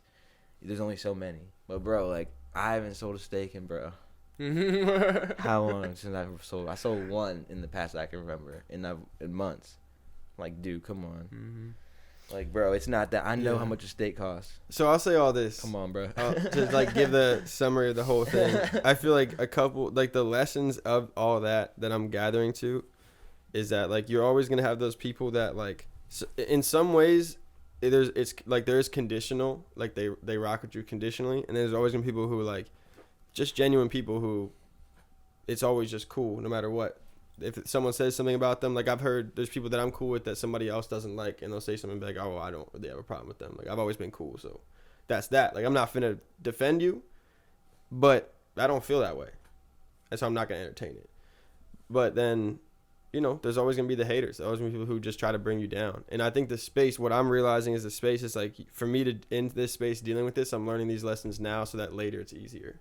Because later, as the scale gets bigger, that's a lot. Think about that a lot. Yeah. Especially with John number 2 and the couple different incidents I've had there so far, just in terms of like, I'll call them like female interaction incidents, where it's like every single time without fail, especially like at a new job, one of the first things I do is just do nothing but talk about my wife. Because I want to make it very, very clear to everybody here, that's my first impression. I'm a happily married man. Just to like, I'm not trying to do the whole dance around. I'm not trying to do the whole, all right, do I have to worry about this chick? No. Like, I'm laying it out on the line. If that irks you, don't say a word to me. Yeah, facts. It's easier on me. It's easier on you. All parties involved. Yeah. I am not trying to have to worry about you while I'm trying to make money. Yeah. And so, and that's why, like, just to jump in there, that's one of the reasons I'm like, oh, I'm gonna, because I got the offer, the loose offer. I was like, I would be down to jump in on that because I want to be the new person again. And this time I'm like, I feel like I need to be how I was when I first started, just be disconnected. Like, not do that, because if you do that, you have to take both of them. And at this point in time in my life, there's the people that are around me that I care about and I love, and I don't really want it with anybody else. Like, I don't want it. Like, if it's natural and it happens generally, and then we have more people that come and they become cool people in our life, like Dre and Tiffany, then cool. But like, other than that, it's like I don't want to play that middle ground where it's like now you have some sort of influence on me, where now I do have to worry about it when I go in there. Like, my days are so much better when certain people are not there, and I'm like, thank God. Like, but I don't want to do that anymore. So that's part of the reason I'm like, you just gotta pretend they're not. Only problem is I'm about to get a raise. So that's why it's the balance, where it's like you can't let them push you out, 'cause then they win. Yeah. And yeah, exactly. You can't go there and be miserable, then they win. Yeah. So you got to go there and just eliminate them from my space. Yeah. And I already have to some degree, because like one of those people don't come around until Tony comes in. They stay away. And I'm like, thank God. Because even one time they came in, they were hanging out near like my area, and I looked at them. I was like, do you need something? And they were like, and then they just walked away. And I was like, yeah, get the fuck out of here. This ain't your hangout spot. But the story of the dude who tipped me 15 on the 300, I saw him at the mall when I was with Amber, and he saw me, but I saw him before he saw me. And so he was walking towards like in the area, and then I was like, I turned to Amber because I was like, I'm not, whatever this, I don't know what this is going to be, but I'm watching him the whole time. And I'm just playing with Amber. We're playing near the railings in the upstairs thing. Obviously dangerous as hell, but it was fun.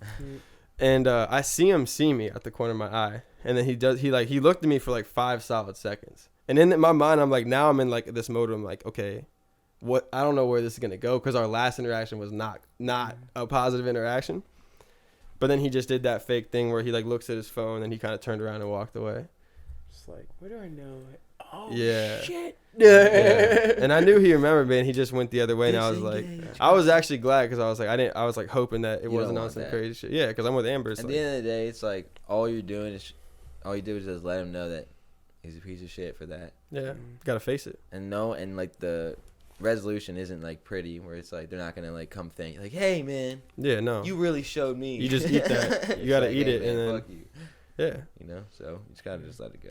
Well, and I also feel like your reaction to their action has a lot to play about that. Oh yeah, 100%. Because like your reaction was a solid one. It was a solid objectively. It was a solid, even the other word I'm trying to think of, I'm not gonna get there. But regardless, like across the board, pretty much, it was a solid one. You stood by your grounds. You stood by your morals. And I wasn't too rude, you know. That's what I was gonna say. You also didn't cross the parameters of the job. Like, I just put the book back down.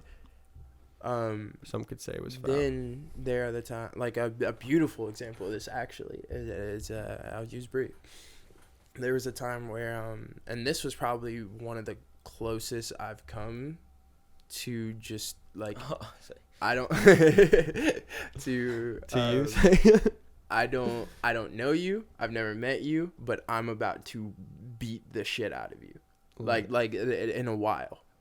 Like and there's been a couple. Be careful, because some people spin kick and you're fucking done. 1000%. And this was like, if you meet Sean O'Malley before you know he's Sean O'Malley, Sean O'Malley without the pink hair, you're like, man, fuck you, man. You spin kicks in the head. Yeah. I'm the media UFC man. But yeah, so we're out and we're with her family, like a lot of her family, like mom-in-law, dad-in-law, brother-in-law, like we had just gone out to eat, and we're also there with somebody else. I don't remember what it was. Irrelevant. But I was stuck in the booth. Like Bree was on my left, and then whoever that person was, because it wasn't Eddie, but it was somebody like Eddie. It was a roommate. It was one of the roommates. I think it was Aaron. Regardless, like I was trapped in the booth. But basically, we're sitting there, we're having a good time. We got a whole bunch of appetizers, like we were getting drinks, blah, blah, blah. And it was like a couple months after I turned 21, so like I'm getting a drink and like just great time. And I even had noted like, I don't think I've had like one of these with her family like that. Like we were out and about. We've had it like in the house. We had like I've had several great moments with her family up like at this time. but I didn't think. And Carter was still like newborn. Mm-hmm. And so my mother-in-law is holding him, and she's like sitting directly in front of me, right? And then it's across the like this section of the dining room. I want to say we're at like Longhorn or Outback, something like that. But we're on this stretch of table, and it's like the party area, obviously, because we had a good bit of people. We're on this stretch of tables, and then they have booths like across the whole thing. So there's a whole like big party table in between us and them. So you can kind of fill in the space here, right? This dude who very blatantly an abusive piece of shit, and I'd been watching him the whole time, like since we sat down. Because when we had first sat down, I heard him. I'd come in one of the first people. And as I was walking to our table, I had heard him just like calling her foul things. I was just like, okay, like, is this lady in trouble? That was the first impression. So I'd been watching him and watching her, and I'd come to realize, like through watching their interactions, that she was choosing that. Like, it's very blatant. Because he gave her all opportunities to get up and leave, still treated her like shit, and she was still sitting. So basically, to cut, we had just gotten our actual entrees, like our actual food, and like dude sets it down, walks off. We're like getting ready to eat, and this dude on the other side smacks the table down while he's yelling at his girl. Smacks the table down, hits a glass, like almost like a Django, the scene from Django where Leonardo DiCaprio, yeah, literally exactly like that, pretty much. Smacks the table, accidentally hits the glass. This glass, and mind you, it's one of the like, it's a highball glass, and that was a good sound effect for like ad lib. Yeah, right. You're like in the glass, I was like, woo. But it was a highball glass, so it's like dense. You both know. Break very easily. Or no. The ones that like are like not ribbed, like mosaic. Oh, like the swirls? Or are they the thick glass ones with the heavy bottoms? The thick glass, well, it's like thick on top and clear on top, and then it has the like the dents. What is that called? Yeah. I don't know, but you showed me embezzlement. Look at that. Nice. But so it's a sturdy glass, smacks on the table. I'm talking like chunks of glass fly all the way to our table, like to landing in my lap. So I immediately like stood up, and like I said, I was just red, like seeing full-fledged red, but I couldn't get out because Bree and I think Aaron were like trapping me, and both of them immediately just like squeezed into me. Because I was about ready to, if my mother-in-law wasn't sitting in front of me holding my kid and I wouldn't hit her, I was ready to jump over the table and just beat the fuck out of this dude.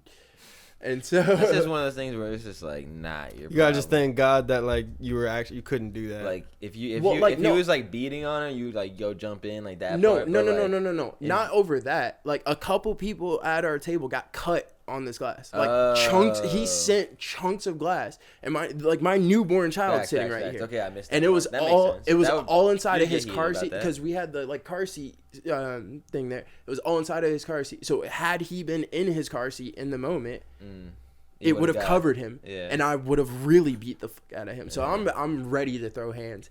And Bree stands up. She still has like a hand on me, keeping me in. Stands up, just screams across. Dude's hand's bleeding. He's still yelling at her. Screams across and just goes, "Shut up!" And he turns, looks at her. He's ready to swing.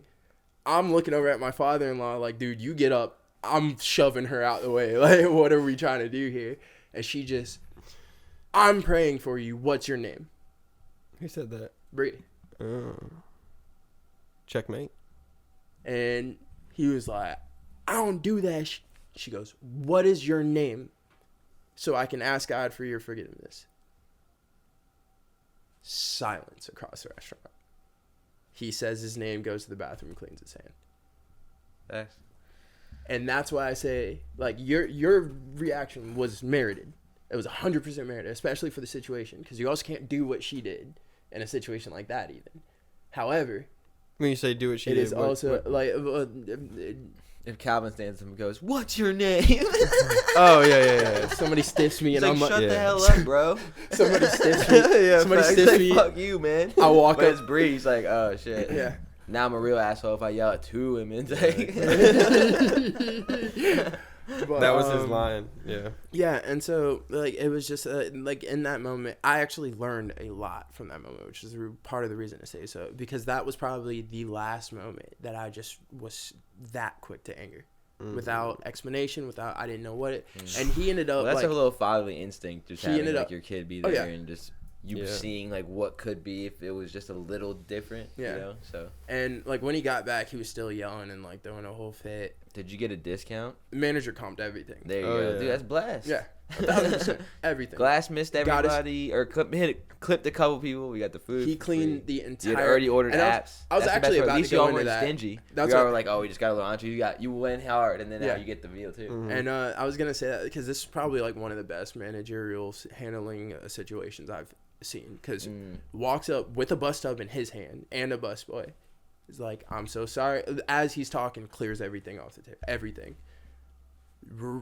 Personally writes down everything we had, including the appetizer. Brings us a new set of appetizers, new drinks, new food, everything, and comped everything. Damn. And so like we, Double up. every single one of us while we were sitting there went on, left him a review, like did the thing because he deserved it, Yeah. 1,000%. Definitely.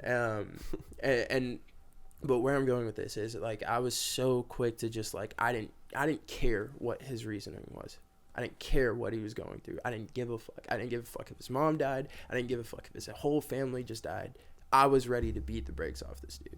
Yeah, because I think at the end of the day, just to jump in real quick, no matter what you're going through, the world is still existing, Yeah. and you Yeah. can't And, splash your shit on everybody And when he got else. back, he was still yelling because he kind of like was yelling with Bree because I could tell like what she said got to him. Yeah, And but he was like, Yeah, you're beat, dude. He was like, I've You been. just got roasted in a fucking Outback or a Longhorn on a Dude whatever starts night. hitting that like I'm gonna be who I am. I'm always gonna be this. I've been deployed 7 times. I Oh, you did fucked this. up. Yeah. And so like Tough. as the second I heard that, I was like, I would have been in the wrong for being Like, this. thanks dude. for Ryan. yeah, I- that's the thing. Yeah. That's where you have like the higher consciousness kicks in when you Yeah. start to like, especially as It's not time even goes worth on, it. and It's you just not Yeah. worth it. and you Like, unpack it, you realize like I'm looking at like, so fast forward a couple days ago, this person that was the one saying all this shit behind my back, spreading lies. I saw this person in the car with what I think was their mom, and the mom looked like angry, disappointed, and she looked miserable. Mhm. And I had like a moment of like empathy for I mean, I'm an empathetic person, but for this person specifically, where I was like, there's something here that you walk in here and you put on this character for everybody, but that's how you really feel. Mhm. And so I understand why you are doing what you're doing. I don't forgive. I don't like. It's not like it's okay. I don't forgive but the action, but I can forgive, like in my own I space. can understand the reasoning. Yeah. Yeah. Like I can let it go come to the point. comprehension to Yeah. yeah. And that helped me get to a point of not like being like. That's Fuck the biggest you. thing. You gotta Fast- let it go, man. Yeah. There's only so much shit you can carry, man. Fast forward in my story too, we me and Bree ended up going out to eat with Carter, and it was just us 3, and we were sitting there, and the second we sat down, I immediately recognized this dude and the same chick, because mind you, Oh, to no. finish- How long was it later? like 2-3 weeks later. Okay. Wow. I thought you were about to say years. No, I'm no, like, no, no, oh. no, no, no, no. But I did Sheesh. see him last year, and not like Was he alone? 2022. But Was he alone this time? The third time you saw him? yeah, but it was also in passing. Mm. Like weird. I think I was in a So what happened the second time? you gas saw him? station. But Did he recognize well, you? to finish the first part, mind you, this woman, don't feel bad for her, because my mother-in-law and Bree and Aaron all went over there and were like, "Are you okay? Do we need to help you? Do you feel comfortable leaving with this dude?" Like She was like, "Y'all need to back up off my man's." And so it was dead there. So don't feel bad for this woman. Don't think, "Oh, why is she still with him?" She chose that. And I mean that. And I don't say that to patronize her. I don't say that to assume anything. She chose it. And then we go into psychology, But, which is like, where's the basis of her choice coming from? Yeah, Stockholm. That's what that is. Well, that's when you like fall in love Oh with your captain. yeah. And so there's a lot of toxic Definitely a lot relationships that have there's definitely a lot Stockholm of tendencies. stories But about that. yeah, so flash forward like 2-3 weeks, we're out to eat. Second we sit down, I see him, and like my instinct was to like yo, I should go. You're reactivated. Yeah, Yeah. and I was just Triggered. immediately looked at Brie and I was just like, her words were for both of us. Yeah, it was. So for him to come say something to me, that's not an apology. It's just as bad for me to say anything to him at all. The universe gave you the opportunity to see if you learned from the moment or not. Yeah. And so, and what was wild, and obviously you did, because there was no, and that's the moment where something happens. That's where a knife, any one of these crazy scenarios can occur, because the universe said, here you go, and you decided to either learn or not learn. Keep the peace. And Bree didn't recognize the dude until like they were getting up and walking out. And she goes, "Is that him?" And I was like, "Yeah, he's been sitting right there." But it was wild. And that's why it was for you to see. I was sitting there and I was kind of listening to their conversation the whole time me and Bree were talking, and it was nothing but pleasant. I didn't hear him badmouth her once. I didn't hear, and I don't know if it's just like a situational thing. I don't know if there are things. Could have caught him on a bad day. That's what I say. Set him off or trigger him. And that's the reason, like, I would have been in nothing but the wrong had I actually. And if you say something, plus he I'm was always, a Marine. Yeah. Seven deployments. Exactly. I would have gotten my ass handed to. Yeah, that's what I'm saying. me. You need end more of than the a day, spin cake, bro. Two things. In anytime, if you're ever in that space, like, one, if you in any storybook way instigate, you're always going to be at fault. Yeah. Like, whoever has the better lawyer, but if you guys both have great lawyers, it's your fault. If you in any way instigate, by you walking up, you instigated, right? Yeah, that's very true. So I'm very conscious of that, of not being an instigator for every defense purpose possible if it ever comes down. And two, this is the sad truth, but if you're willing to fight, you have to be willing to die. Yeah. Which means you have to be willing to walk away from everything you have. Mm-hmm. And it's the same thing with defending yourself.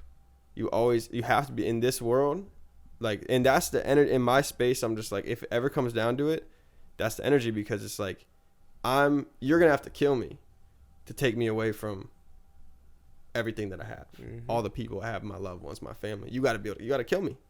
So I'm not doing that, because I wouldn't want to do that to you, but you can't, you're going to have to kill me, because I'm not just going to go down. Like, I got so much shit I love and I live for. So it's like, if you don't have that strong enough conviction, first of all, don't fight if you do have that strong enough conviction, because it's going to go one way or the other. You're going to get killed or you're going to kill. And then you got to live with that. Both sides. Even if you're innocent. Like, everything, like self-defense, still got to bear that. Y'all suck, dude. Mine's perfect. Because you did it on the corner, bro. Yeah, I know. I realize. Well, I realize now. So, and that's my mentality with that, where it's like, if you're in a situation where you don't, like, somebody could be armed, and if they pull out a weapon, if you're able, first of all, self-defense, get your life, make sure you're not dying. If you can, obviously protect yourself. But two, where does that end? Because it's going to end with someone dying. I was just about to say, because you said it, or you pinged this thought process when you were talking about being the aggressor. Well, no, I don't think that's what you... Instigator, thank you. But in terms of being the aggressor, I just the other day while I was taking a shit was like scrolling through Reddit, and one of the like forums I got sucked into was just like weird court cases, and I read about this one where basically this dude smacked another dude in the face. Dude A smacks dude B in the face. Dude B decks dude A in the face. Dude A grabs something while he's on the ground, hits dude B. Dude B grabs the same thing and hits dude A twice. Dude B ended up being the aggressor in that court case because he hit him twice. It doesn't matter who actually starts it. If you raise the level, you are then legally seen as the aggressor. So had it stopped even in the first iteration, dude A smacks dude B decks dude A, dude B is going to jail. And dude B can only sue dude A for assault. Can't charge him because dude B's the legal aggressor. It's never good. It's just, no matter what, there's all the ins and outs. They're gonna get your ass. Actually, you know what's funny? When I got suspended in middle school for getting in a fight because this one kid was picking on my friend, and I stood up for my friend. For that reason, mine was dumb. Oh, well, that was that. And when I was talking to like the guy who I watched it happen too. Who ruled? just random odds of leaving class at the right time. So. I didn't even know you were there for that. Yeah, I watched it. We were on the outside. in between the things. Yeah. And I see it happen, and I see Jason winning. I'm like, I'm staying out of Yeah, it. he got one and slap. then they left, and I saw him skirmish out. I'm like, all right. I got one slap. I saw it. We're all right. He's good. Or he got one slap. Yeah. I hit him a couple times. I was satisfied, but I was heated because at that level, for me to get to there, I'm like, but especially as a kid, like my emotions are not under control at all. Mm-hmm. But when I was talking to the, like, I guess it was, I don't think it was the guidance counselor. I think it was just one of those people who work in the school administrators. Like, he told me, he's like, in these instances, like, if you ever are to get, or if someone's ever aggressive towards you, like, what you have to do is throw your hands up, take a step back, and you have to say, I do not want to fight you. And that shit always stuck with me because, and I saw, like, I was watching another, like, TikTok shit, and it was a lawyer talking about it. He's like, if in this instance, if you step back and you say, I do not want to fight you, I feel threatened, you're threatening my space, then, and that's documented, then after that, I don't know how this would rule the trumping rule, but it's like, you made it clear that you did not want to do this. Mm-hmm. And then that's in the back of my mind because I was on guard for the next 2 weeks after that guy left. I didn't know what type of energy was on. And so I was like, I'm going in there like, I don't know what type of energy this guy's on. He can come back on some crazy shit. I don't know. But I was like, I had my whole game plan. I'm like, this is how I'm going to carry myself in this situation just in case, because worst case scenario, I'm just not trying to get in any like real trouble. That's really it. Yeah. I'll win a fight. I'll lose a fight. I just don't want to get fucking. On that. Yeah, that's it. Unnecessary skirmishes and negativity. That's the other shit that's like whack. It's like, I do kind of wish in some instances like you could legally just duke it out, like throw the gloves on. Like, what if you could just keep boxing gloves? Yeah, exactly. But it doesn't have to be pistols. You just need like, because sometimes it's like, bro, like you should be able to like go to like the local Apex Center. And I mean, technically you could. Fight. And then you just be like, I want to fight him. Like, all right, bet, sign it, lock it in. And then, but the thing is, like, you probably, if I was to do that by the time it got to fight day, I probably would have calmed down of the incident and not had the same. But thing, give people a place to just go brawl it out. Yeah, duke it out. We need that because otherwise it's like it gets too extreme. Once we get to that augmented point, you're gonna be able to just like send the duel. Yeah, and then like you have the physical suit on, you feel the hits. Isn't it like something they say like, if you like when people who are like who live in the city, they say like back in the day like they would just fight it out, like if you had a problem, but nowadays people just grab the gun and just that's the thing. So that's where like we need to go like go back hands. We fight it out. At the end of the day, you figure after the fight is said and done, you both like say what you want to say in the fight. There's too many people. The people in charge of all of these people want us to off more people. Oh yeah, because there's too many people. I know. Also, but I do understand because there is a part of you that's like, it is like that. It is ego, I think, at the end of the day. That's like, I don't want to lose this fight. So you take it to the next level because like, oh, that's what you're on. I'm not losing this fight. But then the problem is, and then it's like, oh, I got it. Lose the war. And also you got to think about like, oh, you're telling like, the people who are getting affected by the dumb bullshit. So like, say for instance, your thing, like this girl saying whatever. Anybody who's quick to jump on that train is an idiot. Exactly. So it's like it doesn't even. And you see who they are. Now it does affect you talking about it. So all I have to say is you don't talk about things you don't know. Yeah. Easy enough, and you don't say anything else to them, like because it's like this person is, because there's two things: you either say nothing or you insult their intelligence. Yeah. And then that doesn't go anywhere because then they'll come back with whatever. And the problem I find is like, especially with they're not gonna say with people who are like gaslighters, is like they'll never understand it, because like it's to gaslight, which is like when you essentially try to make someone think that whatever you did or you said is not what it is, and you try to make it like, oh, you're just tripping. That's not what that is. Is it? What's gaslighting then? Oh, you asshole. I have no idea. That was smart. That was fucking genius. That was what it is? Yeah, what he just did. I was gaslighting him. I have no idea. I heard like, you can kind of pick up on something. Well, that's funny. You're good. It just feels like TikTok. What's so funny about this is I think me and Eddie cracked this the other day, like where that phrase came from, because we were in the car and what phrase was it? It's gaslighting. To gaslight somebody, right? We're in the car. I was like, I like gaslight. I was riding with him and he goes, so gaslight? He goes, oh crap, I'm gonna stop up here. I forgot I need gas. And I was like, nah, bro, we should go to this one. And he was like, no, like, we're not going to make it to that one. I was like, nah, that only came on like 5 minutes ago. And then both, like, at the same time, we both realized that's probably where that phrase came from. In the sense of, like, how many of us see the gas light come on, and we're like, nah, you're fucking lying. I got time. Funny. Yeah. I got time. You're lying to me. Like, I don't need gas right now. Don't pump me up like that. So to go into that, I realized like, cause I thought about addressing it with that person, like just going and talking, like, yo, cause like insane, cause yeah, and just being like, I just think that was not cool, like that situation, cause I don't think I deserved that response for whatever was going on. But then I realized I was like, this person is like a gaslighter person. This person's not in a sound place to be able to just receive what I'd have to say and be like, oh, my bad, and apologize. Like this person's ego is all the way up here, and I was like, I can't reach this person. So there is no, like, even insulting their intelligence is still like, it would be gaslighting, and I'm not gonna win the battle because of circumstances out of my control.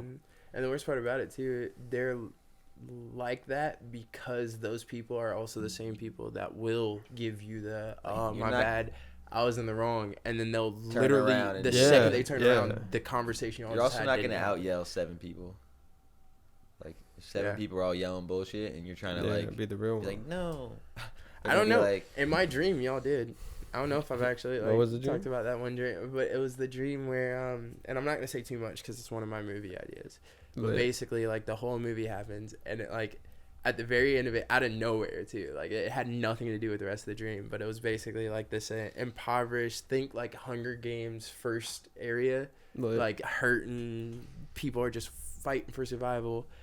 And we had all painted this like giant OOA mural on one of the like most popular walls. So I'm walking past, y'all were like on a different stage. I had gone back, and so I'd gone back to like just finish up loose ends on stage 1 because that's where we started from. And I was sitting there, and I realized there's this massive fucking crowd on the like staring at the mural, and they're all yelling. I literally got up on a literal soapbox, and I'm like trying it. They're all like, what does this even mean? This is stupid. Like half the crowd's yelling. Bro, I had this dream, I swear to God. Wild. Because like I said, it felt like this part of the dream was literally just dropped in at the end of my actual dream. That's so weird. And so half the crowd's yelling like, oh, they're no good, like they're for da-da-da. The other half of the crowd's like, no, they're like gonna save us, they're gonna stop this, we're all gonna be equal across all the planes, blah blah blah blah blah. And so I'm sitting here like screaming, trying to explain like it's oceans on arrival. If you look it up, you'll know what we are. And like screaming, and then y'all two had pulled up to come get me, couldn't find me, found me up on my because I was standing on the soapbox. Because I was standing on the soapbox, y'all two found me, walked up, heard me screaming, realized what was going, and then just both of y'all just start like explaining the message, and everybody shut up and listened. Dude, okay. I don't know if this is the same dream or whatever. Shutting up to listen. In my dream, that's true. There's a billboard. And it like the road is like this, and the billboard was like a little diagonal to the road, and all the people were right here, and it was almost like a dam or a big wall in the background. See, mine was just the big wall. I didn't. So there was a big wall. It wasn't on the billboard. Like I said, it was a very popular wall. Build that wall. It was a big wall, a big white. Was it white? The whole And the whole controversy about it, though, and the whole reason everybody was standing there was because, like, tons of people tagged that wall, and they always clear it within a couple hours. Oh, yeah, it was plain white in my dream. There's nothing on it. But they were always painting over it. Like, they were constantly painting that wall. So the wall was already a point of controversy because the townspeople were sick. Like, we're already the lowest class. Why are we paying for the wall? Yeah. To be painted all the time. Why don't we just get rid of the wall? It's not doing anything. And then we put that up there. It didn't get painted over. Everybody's sitting here freaking. Now they're pissed that it's not being painted, and so there's like just so much animosity. That gave me a cool idea for a cover, not really a cover art, like an album thing, but like maybe the background of the Spotify. I'm just gonna say because I don't really care. It would be cool to do like have like the OOA, and since there's 3 letters and 4 of us, like the letters would have to be in the middle, so each one of us stands, and you can kind of see the connection of the O, and then the A. That'd be a kind of cool photo. And I don't know if we'd have to edit it or if we had like an actual mural we could stand if we got something I thought of something painted. for my album. I'll say after this. I want to try to figure out. But all right, just so we can kind of get like a exit. What holidays have been over commercialized? Christmas. That's the easy one. Well, Christmas. But Christmas was always about. I'm gonna say 4th of July. Ooh. Independence Yo, Day. I'm not gonna lie. Seems very ironic. growing to up, like every time it was 4th of July, I never understood what people were celebrating. I never understood it. I was like, what are we doing? Like, I don't get it. Like, it was never like people would come to school and they got like the blue and red and everything. I was like, I don't know what we're doing. Celebrating Like, what are we being American so we can shoot bombs into the air. I think it's just a reason. I'm trying to say it's just a reason to get drunk. It's tough because on one side it's like if you look at it in one perspective, we're freer than other places, but you're also not free. So this is my metaphor I've always used. Is when I'd explain this to my my dad and my grandma because they're both immigrants. Well, my grandma doesn't live here, but she's not American. She'd be like, I come here because for freedom. We did not have freedom. And I explained to him, like, okay, like where you grew up, you drank water that was 20% pure, 80% poison, right? You came to a place that was drinking water that was 40% pure and 60% poison, and you call that pure water. But just because this water is a little more pure than what you came from doesn't mean that it's pure water. And I think that's the mistake people make. Sure. Like, this place is a little more free than these places, but that doesn't mean we're free. Mm-hmm. Yeah, just means we're drinking better water. 4th of July, over commercialized. Like that. But Christmas is like, you got all the deals. Black Friday, whatever they consider Black Friday. Is that a holiday? No, Black Friday sucks now. I like the days. I like the days when you had to like risk your life to get out there. When you had to spin kick someone in the head with the Xbox. Yeah, there's no challenge anymore. You just order it online. Grandma's going down. If people are fighting over it, month. The last Black Friday. November now. I watched two people fight over yoga pants in Victoria's Secret, and it was the greatest Black Friday thing I've ever I wish I seen. seen Why are you that. in Victoria's Secret? No, I wasn't in it. I was in the mall, and I looked to my left, and I see yoga pants 25% off.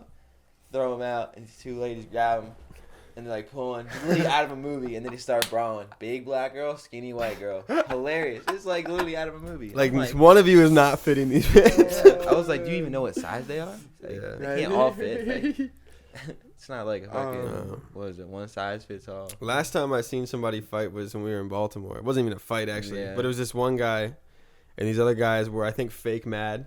You know, like when you're trying to look like you're mad, but you're not really mad. And they, like, started getting up on the dude. It's like one guy first, and he just swung and knocked him out, like, real quick. Just, pah. The guy goes down. And then his friend comes up, because I guess, like, defend his honor. He gets knocked out, too. And meanwhile, me and Ryan are walking on this side of the street, and it's happening right here. And Ryan's like still going. So I was like, "Bro, let's get on the fucking other side of the road, bro. We don't get splashed on." Ryan's trying to get the up close and personal view. And then they get up and they start like talking. And then the dude who got knocked out, like it looked like he was apologizing to the other guy. I was like, "Bro, what are you doing, bro? You just got knocked out. Who are you apologizing?" I'm about to be Joe Rogan. This like, how are you gonna come back from this fight? Yeah. And he was so confused, and he felt there was a car here and like the curb, like this is the car and this is the curb. He felt like right in the middle thing, and his pants fell down, like his ass crackers out. It was bad. Like, bro, you usually got the pants knocked out. You got knocked the fuck out. I was like, no chance, bro. And then the security, like the bouncer, is like a little club or whatever. The bouncer just watches the whole thing, and then he just starts talking to the dude casually, who just knocked out two guys. He's just like, all right, come back in. But to be fair, if it didn't happen, if it didn't happen inside the club, I ain't got shit. Yeah, he's like, come back in, you're good, bro. He's probably like, all right, you're knocking people out. Let's keep you in here just in case we need you. Or like the feds come by, probably help them, yo, to get inside. Bro. Yeah, just get inside, have a drink, forget about it. Yeah. These kids will wake up, don't remember who did it. And then, but the thing about it that actually had me looking at, because it was Baltimore, was like after, it was like 30 minutes later, we were like, or maybe 20, we're like kind of leaving, and those dudes are hanging out around the corner with somebody else now. And the dude is still mad. The first guy who got knocked out is like, he's like pacing. I could tell he's mad, and his shit's still kind of fucked up. And I was like, damn, bro, I don't know what type of energy they're on right now, but they're not happy. And there's somebody else. No there. one's happy to get their pants pulled, knocked down in the street. No, in between a car too. Devastating. I feel like, except for the ones that are like blatantly tradition, like Hanukkah and Kwanzaa, I feel like all of them are. I don't think Hanukkah is over. Because think about you, like you said. You know What the It's fuck Halloween, is 4th of July? Dude, for okay. the fucking how much Bro, Halloween people pretend like they like Halloween. They don't like Halloween. But like, think about Like, what is the Facts. only point in holidays, if we're being 100% honest, the only point in having holidays is so that one, calendars filled in a little bit more. There are days that everybody can kind of relate around, and two, so that there can be a common understanding. Because if there wasn't things like holidays, then there's nothing that everyone can we lose get behind. Third dimensional grounding. Yeah.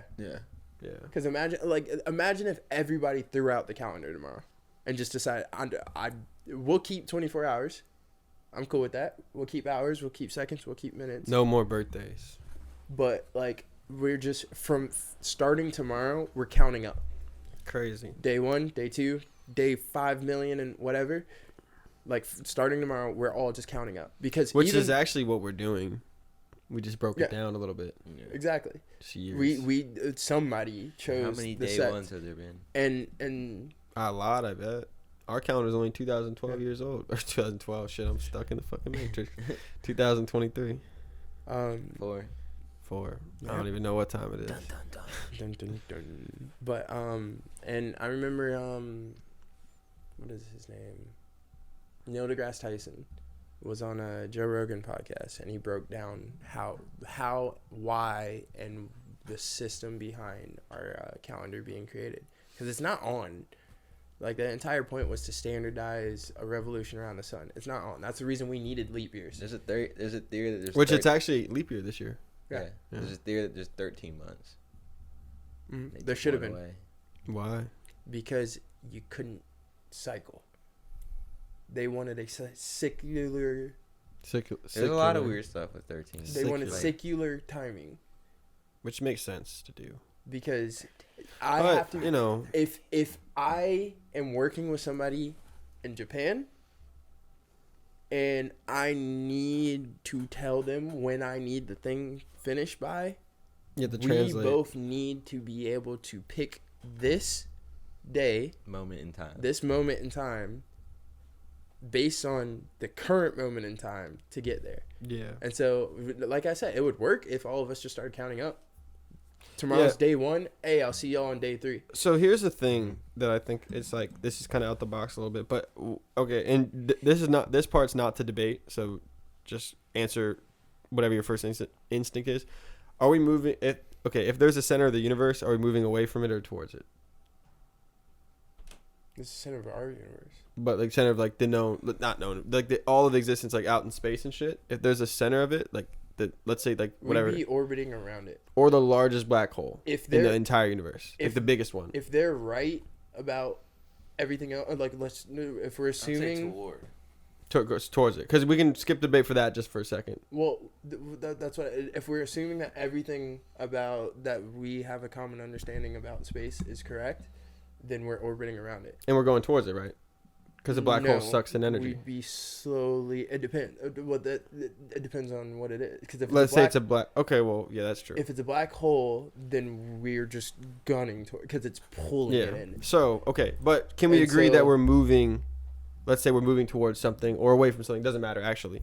But in that space of it, if you're moving towards and away something, your space in comprehension to everything else is always changing.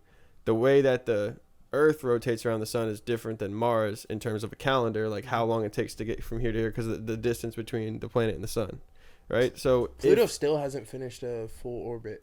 so Either still hasn't or just did. So if you take the Earth or the sun, our solar system, and that as having a bigger orbit around something else, then technically speaking, the time, and it's moving slowly towards it or away from it, as long as it's not staying in the exact same orbit completely, time is always going to change and speed up or slow down, because now the orbit is changing.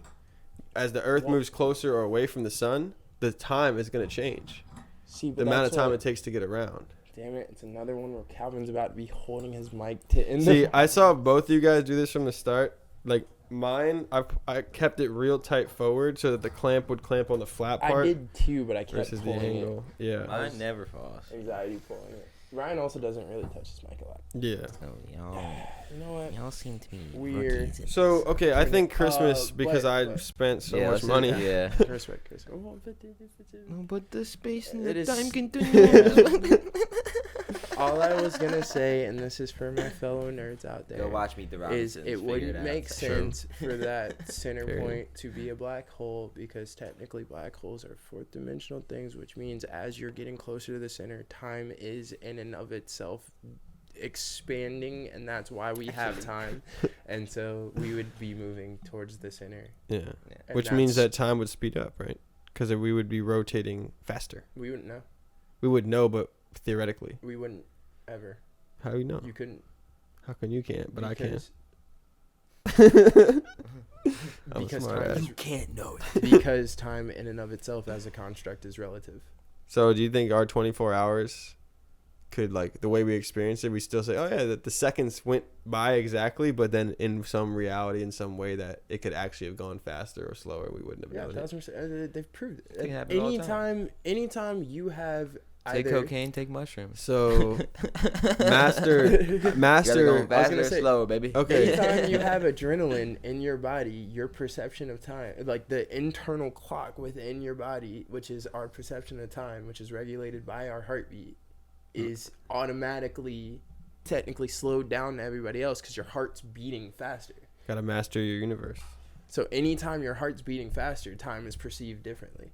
Anytime your heart's beating slower, time is perceived differently. That's the reason like ice baths feel like eternity, because your heart starts slowing down. So everything around you seems like it's moving faster. So 'cause if you you're live in cold. a colder region, you can perceive a longer life. Is Yeah. that possible? Yeah. That's cool. It would be. So you choose be cold or be warm. Cold and long life, or warm and short. Mm. Dom, dom, dom. It's very the way you look at it. I don't know. It's very I would- metaphorical. I would say that. Cold and long, or short and warm. Yeah, it's like short and happy, or cold and sad, Yeah. or long and sad. Ladies, comment down below which one you'd prefer. 100 years I old, would seen argue- every war. Short and happy, or long and sad. 200-year-old lady, seen every war. It's kind of sad how many That's would sad. choose long Sad. and sad. Huh? But At least you get to die and forget about some of it. What about? What are you talking about? I feel Come like most of our holidays are. I'm not gonna say Probably like most of them. I a would say, sham, yeah. but the I vast looked at majority- holidays now as an excuse Yeah. to get together with people. Because even like, That's it. I'm gonna be honest, right? How the fuck would I celebrate Martin Luther King Day? He got killed. You don't. How would I celebrate that? It just doesn't look right. It But doesn't make any sense. I would. Dude, this man. Ooh, how much? whoa, This, that's deep. And hold on, why doesn't basically, let me just get this out. Like this man did so much, and all he gets is a fucking name on the street in every city. city? day? Like, oh, he gets a name on the street, yay! Yeah. I think Just it's threw him wrong. in the concrete, bro. It's fucking sad as hell, man. And then also there probably is a Malcolm X Day, but how come I feel like, and I'm just gonna throw something out there. I feel like because Malcolm X was more militant, that's why he doesn't get a day. Because they like Martin Luther King was It's very 'cause black people didn't win. History's written by the winners. the wieners. Yeah. I like that. That wing. That's what I'm saying though. Like I'm asking a question, a like Mm-hmm. pretending it's not rhetorical, but like I think because you have an aggressive approach versus a more like turn the other cheek approach, and they would rather you turn the other cheek. They don't teach Malcolm X in school. Definitely not. Or John Lennon, to be honest. Or Bob Mhm. Marley. Or Bob Marley. But we talk about a whole Or lot. Snowden, actually. we They don't talked tell you about- about Snowden either. I had to do a whole. I went to the same freaking high project school on as- Henry or Ford. college I know as more Snowden. about Henry Ford than I'd ever want to know. Dude, I Yeah. learned about Life. Sacagawea 5 times. Yeah. Pocahontas. But yeah. But I think that was good, guys. Anything else you Yeah. want to get off your chest? um, Ravens are number 1. That's fucking fire. Lions should be number one. Yeah. screw The Mark. NFL's rigged, so Yeah. Should have been shout out me. to Mark, but Everyone knows that the Dreamer should have won. the I'm in championship. rebuilding this year and next year, so Lots. I'm okay But to get as hey, far it's as I can fantasy, get. man. Yeah. I told someone earlier, if it was about who knew the most about football, it wouldn't be fun. Yeah, true. It's about instincts and numbers. Making the right and plays. At any given Sunday, do you do the right? Play your best. I'm praying because this is New Year's. This is my first podcast of the New Year's. This is I think- everyone's first podcast of the year. You guys didn't? It wasn't New Year's yet. No, What that the was fuck day is it? New Year's feels. When was that? I don't know. We did that on Bree's birthday. Thursday. I think I've you were gone there. back We to did work. that Thursday, Yeah, so which Thursday. would have been what Since 30 then. Oh, I to did. 25, 6, 7, 8, 9. December 29th. So in the New Year's space to end it off, I guess. New Year, end of the podcast. You know, that's so weird. I always thought about what would I do if I was on camera and I had something in my mouth. I had like a little beard hair in my mouth. I always thought about what would I do. I don't know. What'd you do? I just took it out, just put it right there, kept going. But I thought about like, what do you do in that spot? Do you just keep it in there and wait? But in the New Year's thing, I'm just hoping that, you know, in a reverse metaphor of, because this has a negative connotation, I'm just waiting for the other shoe to drop, but in being an actual good way in terms of all the good things that I've done, all the hard work. I'm waiting for. I'm really hoping that this year is something that it actually transpires into something, because, you know, even though it's a new year, I feel like I'm at the end of my rope when it comes to like a lot of the mundane shit that I've had to do. And I'm really hoping that this year, this album, these things that we're doing this year transpires into something, because for me in my life, like, I've been at this for so many years and I've put so much of my life, so much of my heart into these things. So many like nights where I'm fucking beat because I'm just so like, damn, like so down about it, and so many nights where I'm just so happy and so optimistic because of we whatever it is, make a song and you feel that and you're like, damn, this is really good, or whatever, man. Like all those emotions that I've gone through, and I've put so much of my life into this. I'm 26 now. I started freestyling when I was 15 years old. So I'm closing in on half of my life has been spent doing this, which at such a young age, to have so many years and so much time, like in the studio studying. I spent so much time studying, like everything, from the way that everything is played, from the music stuff to the world stuff to everything. And I do feel like overwhelmingly that is under acknowledged, in my talent and my skill and my prowess and my work and what I can be doing versus what I have access to is severely tipped on the scale. And I really just want to be able to like do the things that I want to do and have the time and the opportunities to get my ideas, at least throw them at the dartboard and have a real chance, and not feel like they get swatted down every time I throw something. So that's why I'm hoping this year there's something that breaks through, because in my mind, my eyes are on the bullseye and I hit it every single time, but nobody's watching. So this is going to sound really, really smart ass, right? Lit. I genuinely think you should try not caring. And what I mean by that is the sense of, It'll be easier like, when the kid comes along. yeah, Your time will be. exactly.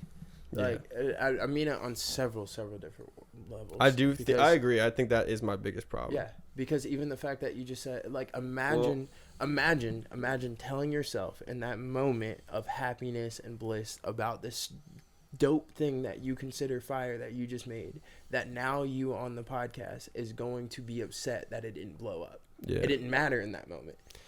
Yeah. It was about the dope thing. And it's Yeah, the sure. whole conversation we had on like one of the first podcasts about what is art.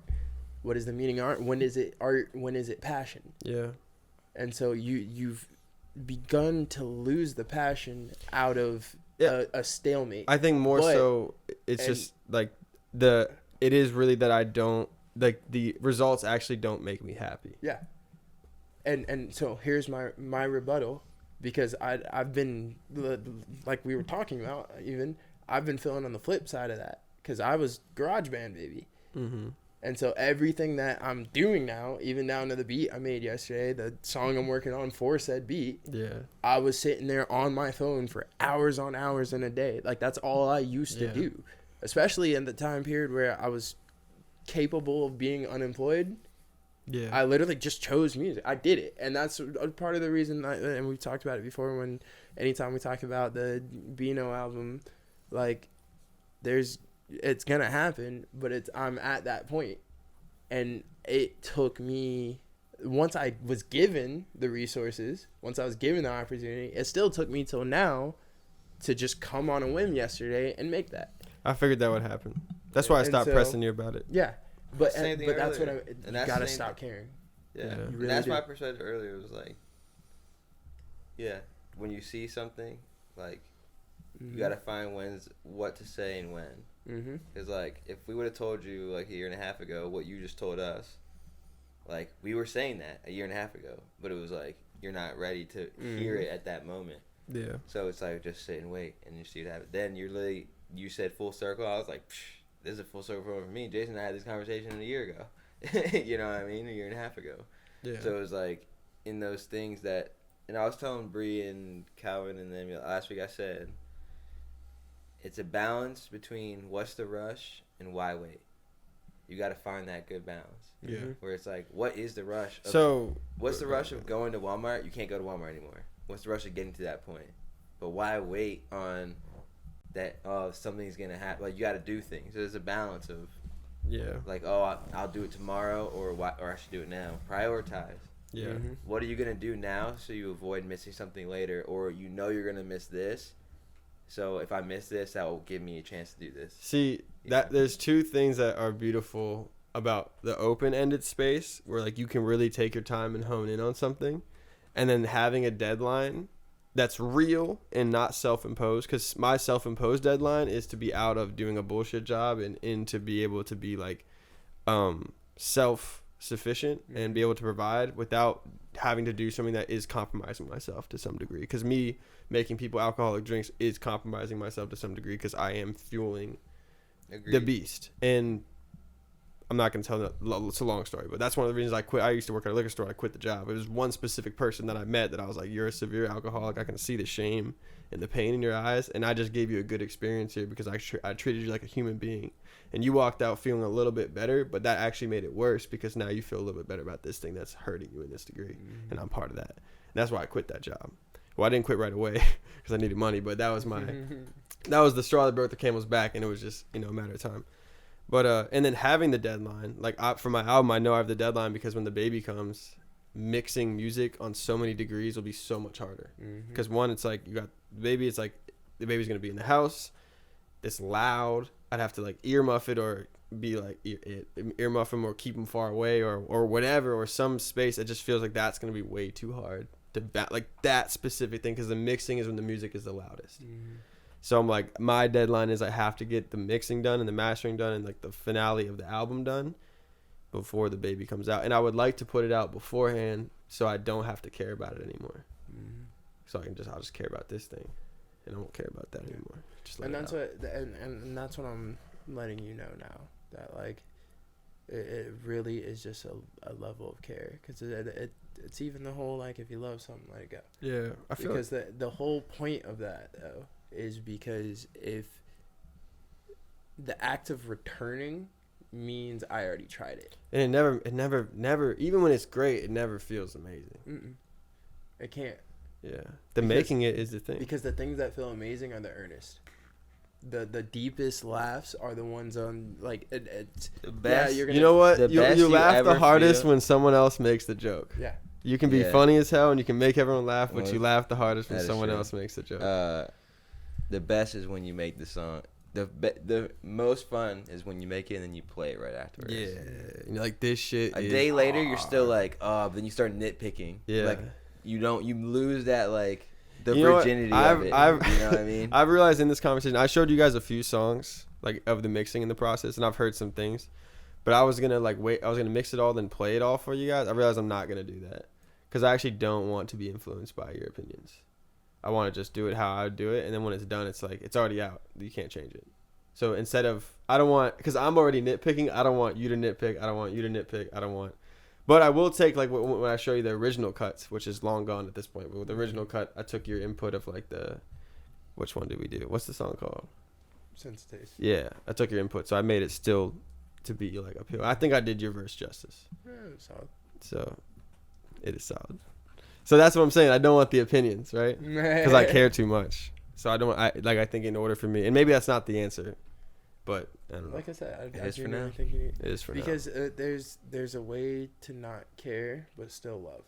Yeah, and I that haven't right found there- that balance. That right there, and that right there plays into the why wait versus like, what's the rush? Because it is the, like, I love this thing, so why would I wait on it? Yeah. But I can't care too. Over caring is gonna, like, I killed one of my plants, and it's not all the way dead. Me like, too. It's going to come back. I know it's gonna overwatered come back. my Lepa berries in Pokemon, and they only produced one berry. And so, like I know it's gonna come back because I can already see it coming back. But at the same extent, I gotta wait a whole year now A lot of apologizing. before I'm gonna get. Do Some, you talk to your plants?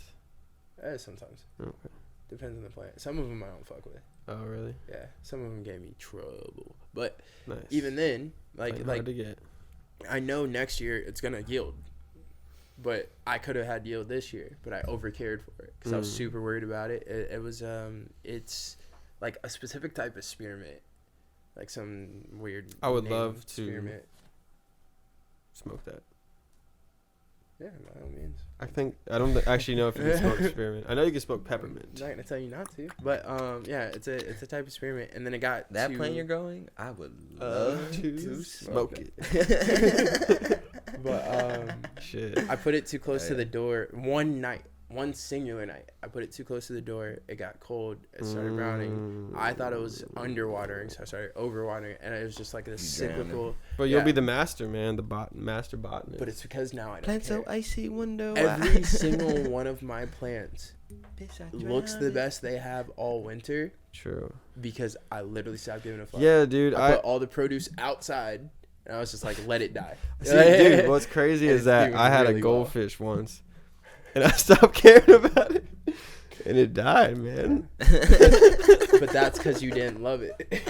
Dude had fucking I'm warts just all fucking with over you. it, bro. That I'm shit just- was it too did burned out, actually. bro. That No, shit was sad I'm as just, hell, I was just man. joking. But what actually Shoulda happened? killed that fish we long moved. before We that. no. What actually happened was I just thought I'd tell a joke. What was we moved from Maryland to here, and I guess the water's different. Yeah, the water is different. Because I did the same thing I normally do. Like you take the fish out, put in another thing, you clean the stuff out, you put the little drops to purify, put him in there, and he grew like tumors I everywhere. was gonna say you can't do that. Fish are super. Imagine if we were in different air Yeah, definitely crazy. out of nowhere. And yeah, that's what But you know. it's nice Like, that you're getting it was decent water fine everywhere. in Maryland, but then I came here and he fucking died. Well, it's because Figure, even like, if water's water, you know. It sucked. even if His name was Angel. let's actually. say the water in Maryland's worse It's a than beautiful here, fish. the fish adapted. Exactly. It Yeah. knows the water in Yeah. Maryland. That's what I realized. Like something That's what I'm different, saying. Like imagine better or worse. It's the whole thing. I think it's like if the entire world were to gain like, I think it's like, don't quote me on this because I don't think this is factual, but it's something along the lines of the entire ozone layer gained 1% more of nitrogen or something, all of us would die. Everything would die. Yeah. Very, very fragile. Super. And it's all So because enjoy your life. But also why it is so divine, because of its fragility and the fact that it It's exists. the balance between love and care. Yeah. Rush and wait. But I'm not gonna make the Russians wait anymore. Thank you guys so much for joining us. What That was the Russians? worst joke of the podcast. I know, what Russians? The thing about it is, I couldn't even help you out with a fake. the thing laugh. about it is Yeah. that everyone, Well, I think everyone heard like the Russian way, and that was like, oh, that's actually kind of a cool play on words. And then you tried to use it, and you ruined it No, because because it was there. It was like, oh yeah, that my was good. whole And then- where Rush and wait. Oh, Russian. Yeah. weight? What Russian kind of weight. weight? wait. Russians wait, yeah. But that Wait. wasn't a great. And then I was gonna transfer into Svedka, and then literally in the process of trying to make the bit in my head, I made myself stick thinking about Svedka. Dude, okay, let me throw this out there. I know we're coming to a wrap, but okay, imagine how you would feel if you were like, I'm moving to Russia, like Yeah. how you would feel like in that environment. Like, oh Right shit, now? I'm American here. Yeah. Like what you'd feel like? Oh, this is a little Yeah, like that's how you killed your fish. a little weird. If I moved to Russia right now, I'm probably dying in a week. So how do you? Okay, well maybe when it was not as aggressive, but how do you think that a Russian would feel? Do you think they'd feel the same thing? Because I feel like if I met a Russian, like my job is like a Russian dude. He's like, hello, I'm Vladimir. It's a bad accent, and I'd be like, oh cool, like how you doing? Like tell me about your life, essentially. But what if it was the same thing? Like if you went there, people would treat you the same way. But in my mind, I'd be like, oh shit, I'm the American here. They're gonna No, it kidnap me and think I'm a depends. spy. Yeah, Can you definitely. speak Russian? Yeah. No. Because a Russian dude that just comes up to you and goes, you're like, Yeah, what the fuck? but I know people whose first language is Spanish, and they speak English decently well. So you That's what I'm can, saying. because it's taught, But you're not what I'm taught saying the other is way. that because he knows English, Mhm. you can relate to him in a sense where you can reach just communication. Yeah. So you can understand who this guy is, Yeah. learn about him. If he's just speaking Russian to you, you're like, what the hell is this guy saying? You have no idea. You know what I'm saying? So if you go to Russia and you don't know how to speak any Russian, they're like, what? And they don't know how to speak English. They're like, what the hell is this guy saying? Who is this? Yeah. He's American? Then what are they told about? Then they're Yeah. gonna. Yeah. But if you can speak their language and be like, hey, I'm me. This is what I'm. Then they'd be like, oh. That's what I was also gonna say. I hear that. Being an American and traveling is very different than being anything else. Yeah, definitely. People don't like Americans. Yeah. Yeah, Matt. Yeah. Can't imagine You're why. You're not treated like if we're free and independent. If a Russian or we'll say like let's say an Australian moves to Russia, right?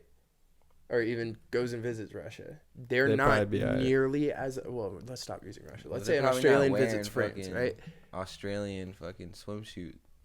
Shorts or anything. But even then, it doesn't. Well, yeah, your clothing does matter. That's number one way they're gonna peg you as an American. But they're not. They're less likely to be treated as a tourist than any. Yeah, definitely. Yeah. Because there's just like we show it. It's very blatant. America's very like American. Yeah, like it's its own place. You know, the fact that we just call it America says enough. Yeah, we are the United States. You know, there's those moments where I'll meet people. There's a north and south. I'll be like, "You're the reason that people hate us." Is that? There's like moments where I'll meet people or encounter people or just like watch somebody behave in a certain fashion, and I'm like, "You're literally the reason why people hate us." Yeah. Like it's your fault. I can see it now because I hate you. You can say that about anything. I think that about not only black people sometimes, but I thought that about a lot of the fucking rich white kids that went to my high school. I think because I went like you guys know the high school I went to is the #1 trashed on high school in our area. Like out of all of them, so was ours. Every other school and then trashes on our school more than any other school. Yeah. Right. Even our school trashes on our school more than any other school. Facts. And so like school had a rap song about it. So I remember the girl who made it got arrested at that football game for smoking weed. Dang, that's wild. Go ahead. But I went to like our crosstown rival school.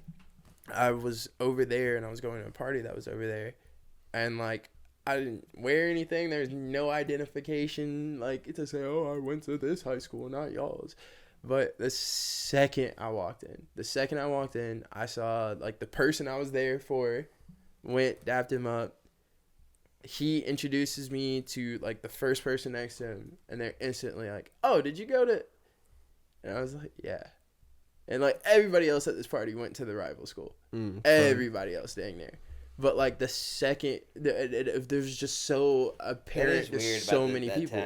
It's a cross town, like actual cross town. Yeah. Like imagine, bro, imagine if Ritchie Highway, it was like the one side, just like how we played hockey. It was like the one side and the other. Imagine that was high school. Like if you're on this side of Ritchie Highway, you go to this high school, and if you're on this side, you go over here. Yeah. Well, we did it. What was it? Old Mill right next to us. Yeah, but that's not the same town. You know what I mean? Like if you live in Old Mill, you're not like in the same. No. But if you're in Smyrna Park, Millersville, like Shipley's, Severn, you know, all the way up to where Nick lived up in Glen Oben. Yeah. They have all that. And it's like if you cut that and make 2 Smyrna Park schools, like boom boom, that would have been ridiculous. That's ridiculous. It was already ridiculous. That was mine. That's crazy. But it's just crazy because they're so close. That just plays into the whole. And one's not private. Like Severn's private, right? Yeah, American. But it's the whole thing. And we were talking about this at bowling today, just about how stupid grouping human beings are. Because if you're gonna group human beings, admit that human beings aren't any different than any other species. We're smart enough to understand that we are a species. Yeah, I feel like you got to go one way or the other. Yeah, because if you're gonna put people in if you're gonna take good, you got to take the bad. Yeah, it's that whole. It doesn't make sense to stop. You can't like if you're gonna group people in, you can't stop. Go all the way down to the eye color. Go all the way down to like how long your beard is. All the way down to like how fast your hair grows. Or like have everything. None of it at all. Exactly, I agree. Why? And how fast you answer the question? Are you gay? 5 seconds, 10 seconds. Damn, we went the whole time without having to make a cut. Peggle. We're not cutting it. Peggle. I never cut it. The only people that are offended are people who took longer than 5 seconds to answer. You're crazy. And they're embarrassed about it. True, own it. I took a solid 15 seconds to decide. This episode. Just to make sure I pick the right one. This episode of Ocean Waves has been brought to you by a solid 15 seconds. I've been Calvino. 15-second champ. Just on the guru. We didn't do an intro. Yeah, we said it was episode 14. Yeah, we did intro. But We we just didn't didn't say who introduce we were. ourselves. Ourselves, yeah. Allow me to. I Just am, have always will, everything. And to go around the Calvino. Navigator. Listen to the album, The Guru, coming soon Coming soon. to a Coming neighborhood near soon, you. Coming soon. Bum, Lots of new bum, projects. This is the start of the Stay Gauntlet. tuned. So, Stay yeah. tuned. Yeah, it's that time. we'll see you at episode 20. The Goblet of Fire, baby. All right. Love y'all. Peace.